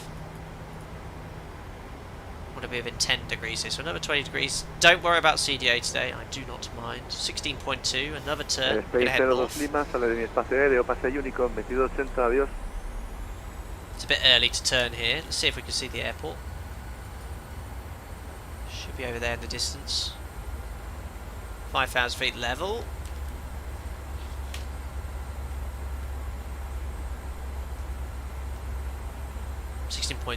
Another 10 degrees. It's been a bit of a scrappy on. I've been within a mile, but you know, if I, you know, it's a lot going on here. So once we're in 10 degrees, see this green arrow? Once it's within 10 degrees of this, that's nowhere 10 degrees of the intercept. We can turn final.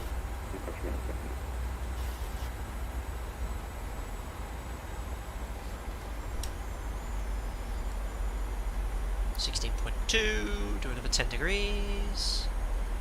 Alpaca 50 Mike Charlie, report established VOR approach. Wilco Alpaca 50 Mike Charlie. Perfect. Airspace 02 Lima, sale de mi espacio aéreo, pase a Unicom, adiós. So again, we need to maintain 5,000 feet to establish.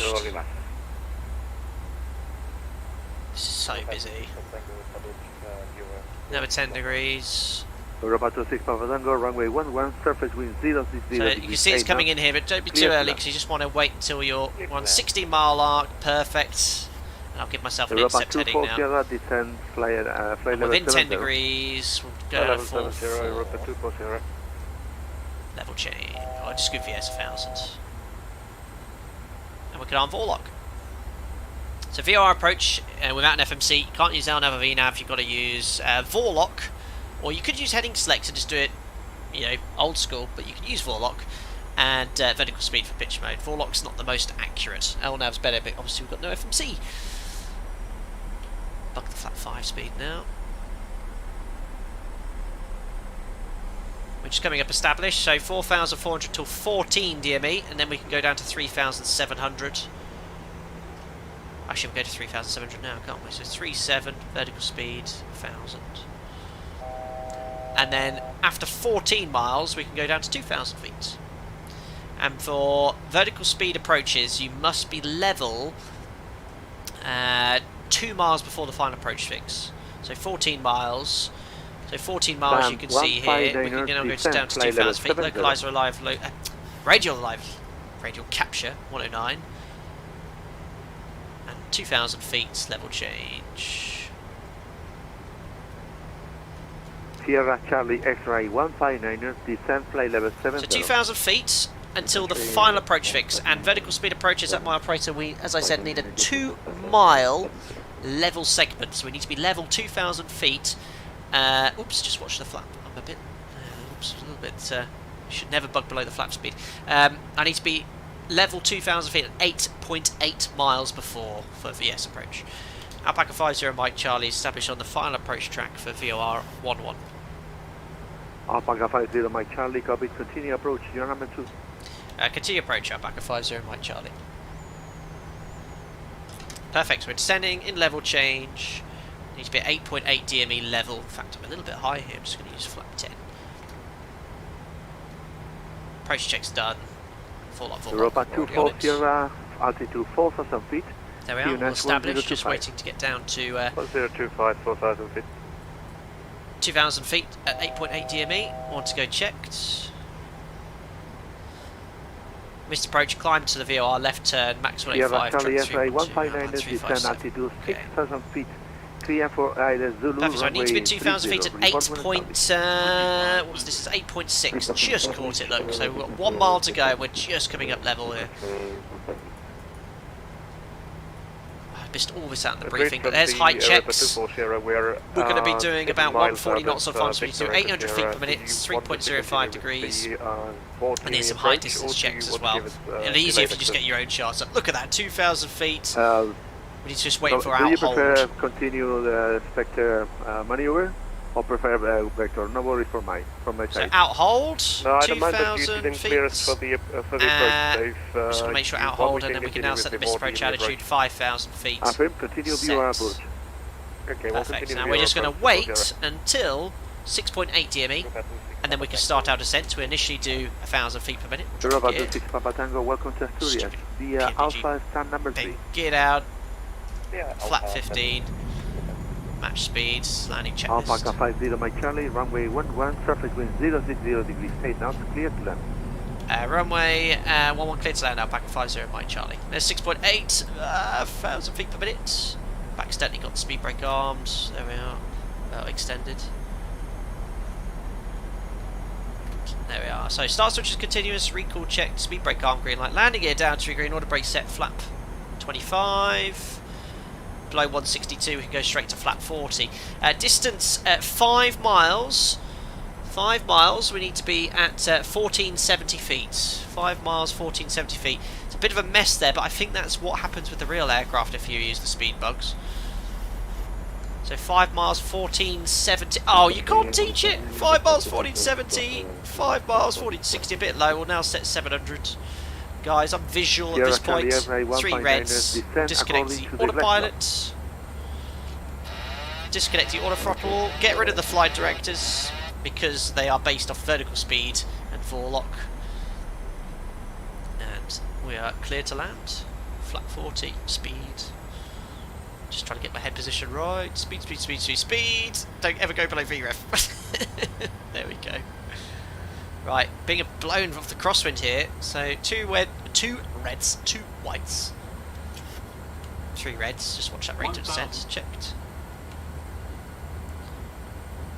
Beautiful approaches to the lovely Orbex scenery for Asturias. Beautiful part of the world. You've seen how scenic the approach is. Saw the scenery yesterday. I love Microsoft Flight Simulator for the ease of installing scenery. Look at the reflection of that terrain on the sea. Ah, stunning. Minimums. Continue. You know, as I've said it before, this sim, you know, I don't like the aircraft handling as much as explained, but I think you can forgo that for this amazing scenery. Right, we'll just watch that rate of descent. A little bit high. No more than 1,000, though. 1,000's max. 3 whites coming in nicely. 300. Oh, wind's blowing me around here. Oh, tad high. 4 whites. So get this day. Whoa, rate of descent. Yeah. So sync. 100. What happened there? Sync rate's fine, just 50. correct. 40, Oh my goodness me. 30. A bit high here. 20, 10. It's Microsoft is very easy to flare. No, not bad. Speed brakes up. Reverses. I had a huge increase in rate of descent there, and I got a sync rate. Sync rate is a caution that requires a correction. Doesn't require mandatory go around, even though it says pull up on PFD. As long as it's not an oral pull up. Manual braking, cancel reverse. Ladies and gentlemen, welcome to Asturias. That approach right at the end, I got really high at the last second, and then it went poof. I don't know if there was some sort of terrain, wind blowing it up in the sim. I know it does simulate that, but anyway, that was a lovely flight without the FMC down here safely. Control, One Condor way or another. 181 overhead Parker, Welcome flight back. level 380. To Spain. Condor 181, Madrid, Buenas tardes, Squawk 4433. Yeah, I wonder if Microsoft Flight Simulator simulated Squawk some sort of like 4433, draft or Condor something. 181. I'm not using that as an excuse, by the way, but it's sort of really destabilised at the end there. It got sort of back on Pappy's and I was like, oh, really high, and I didn't pitch up. It just sort of went up on its own. Alpaca 50 Mike Charlie vacated runway 11. Alpaca 50 Mike Charlie, welcome to Asturias via Bravo, stand number 4. Bravo for stand number 4, Alpaca 50 Mike Charlie. Really appreciate the ATC, sir. Que tenga buen día. Alpaca 50 Mike Charlie, you're welcome, see you, goodbye. Perfect, excellent. Yeah, interesting. Now, yeah, Nictus, that was actually what I was thinking. Am I right in thinking that Microsoft Flight Sim does simulate? I think it does. Of course it does, because we did our gliding stream, and it did simulate all of those updrafts on the glider stream we did. So maybe it was that. Perfect excuse. Right. Anyway, let me zoom on in here. Check where we're going. So this is the beautiful Orbex scenery. So we'll get rid of that chart. Go back to VFR. Zoom on in. Andres Control, good afternoon. One of the things about desktop simulators, those sort of changes with updrafts and downdrafts, you can't feel. It's a lot of it's seat of the pants. So you can't tell you're doing it in the sim until you look outside and you can see things like your rate of descent change. But in real life, you can be quite you can make instinctive changes to those inputs. Right, and there's Bravo. Right turn here. Stand 4's going to be on the left. Beautiful scenery from Orbex. Better do the cleanup, haven't we? Flaps coming up. Brakes off. Yeah, I'll give PMDG 8 out of 10 with regards to the simulation of the FMC failure.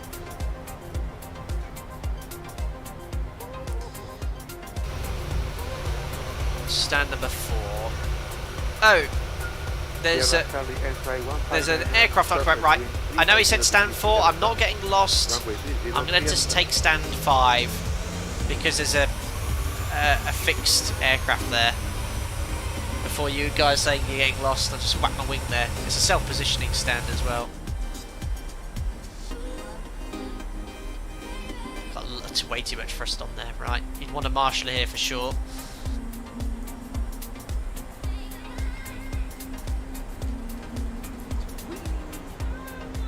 Ryanair 97 Yankee Delta Madrid, buenas tardes, Squawk 4442, wait. Oh, it just taxiing in this, it just runs out of oomph. A little bit left of fly, that's why you want a marshaller. See if I can fix this. France Soleil 950 November Madrid, buenas tardes, Squawk. Do a dirty little swing to the left here.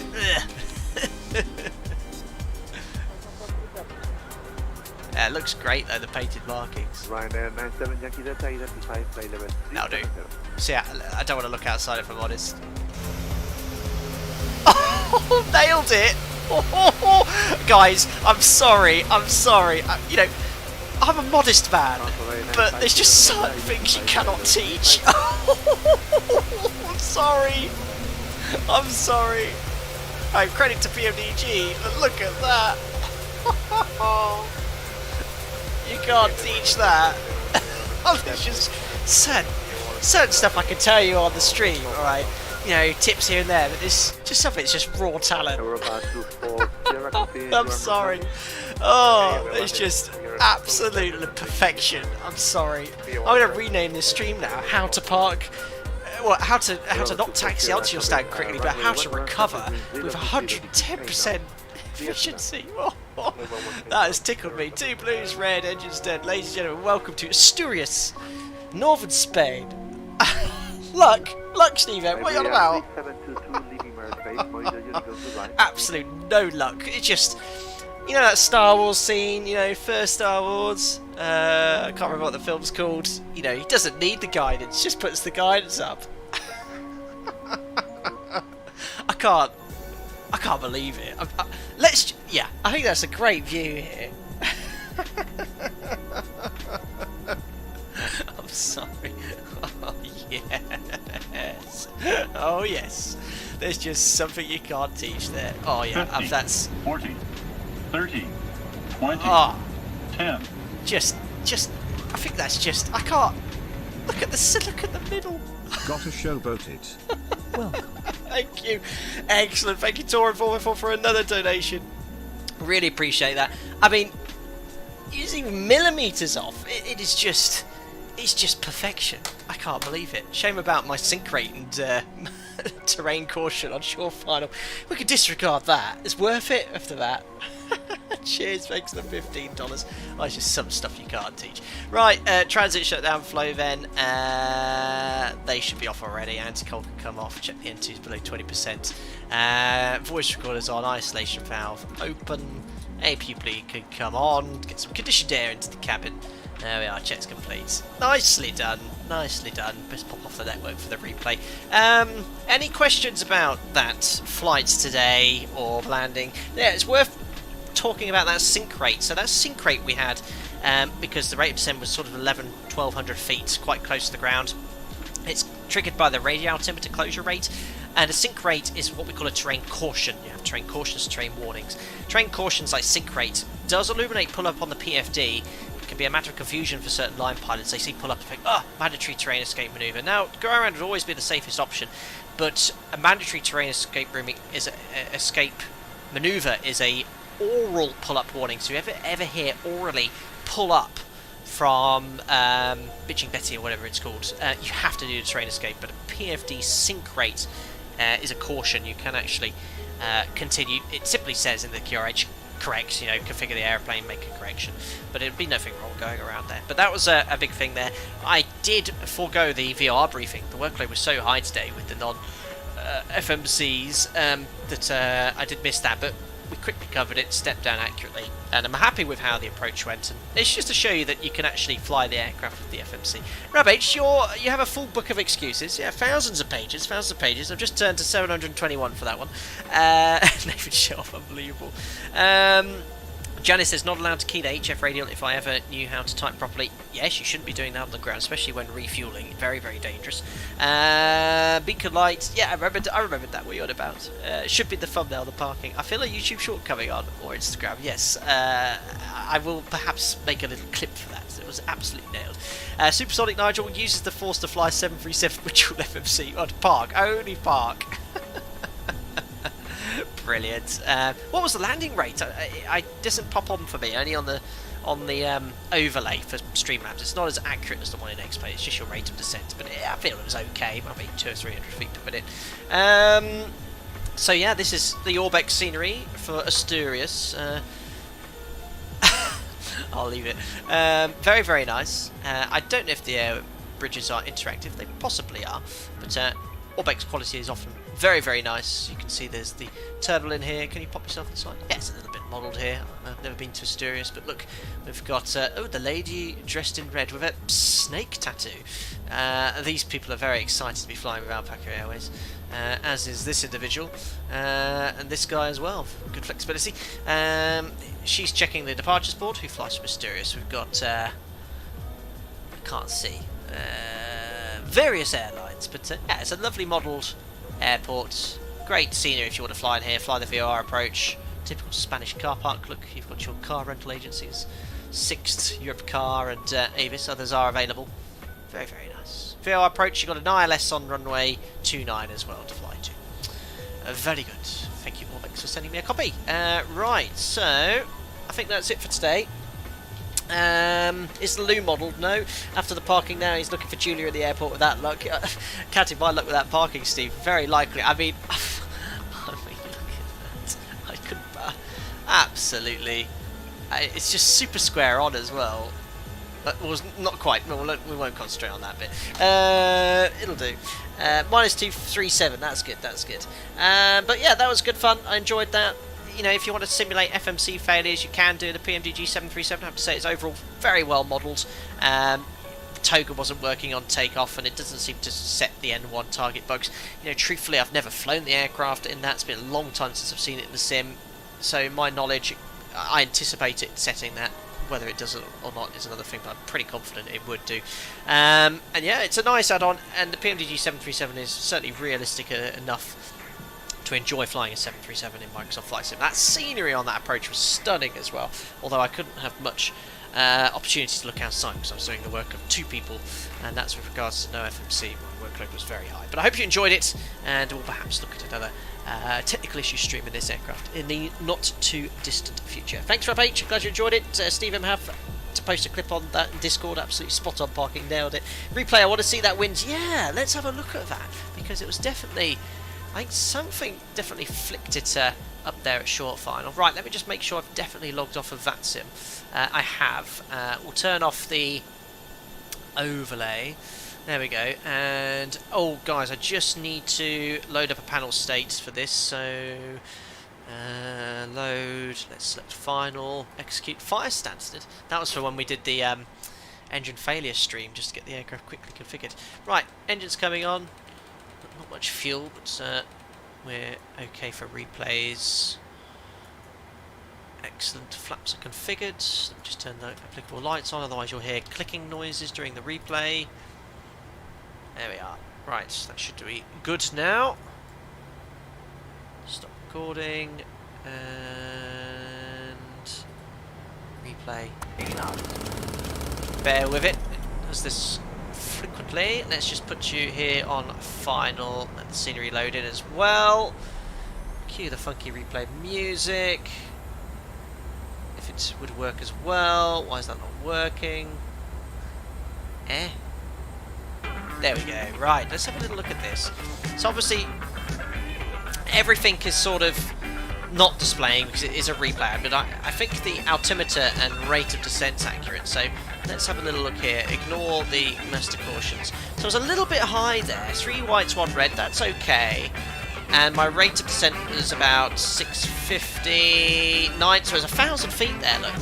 Which is what I was doing to correct back onto the glide path. 900, 900, 1,000. I was still correcting. 3 whites. And look at this. It's sort of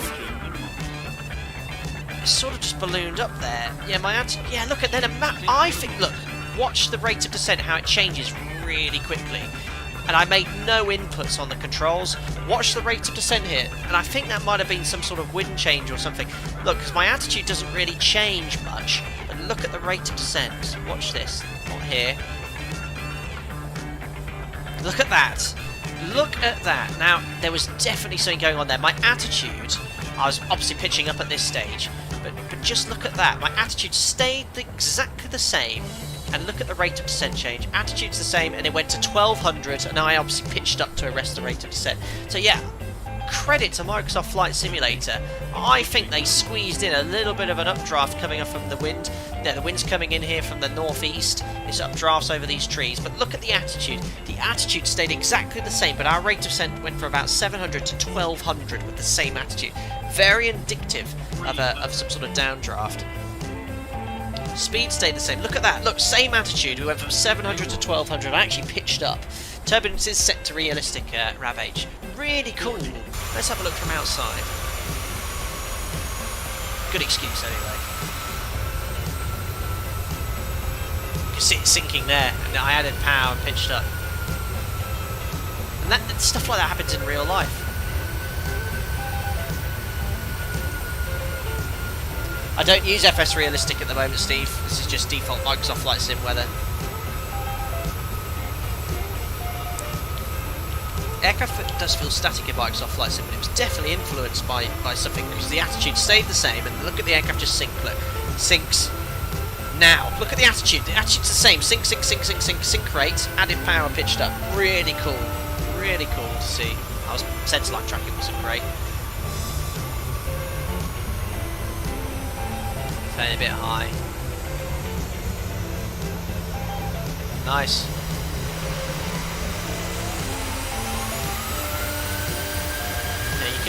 The handling is okay, and for sort of the reduction in quality as you get to with the aircraft and X-plane, you can easily forego it. It's nice, especially with these weather changing like this. That was awesome. No lister bin.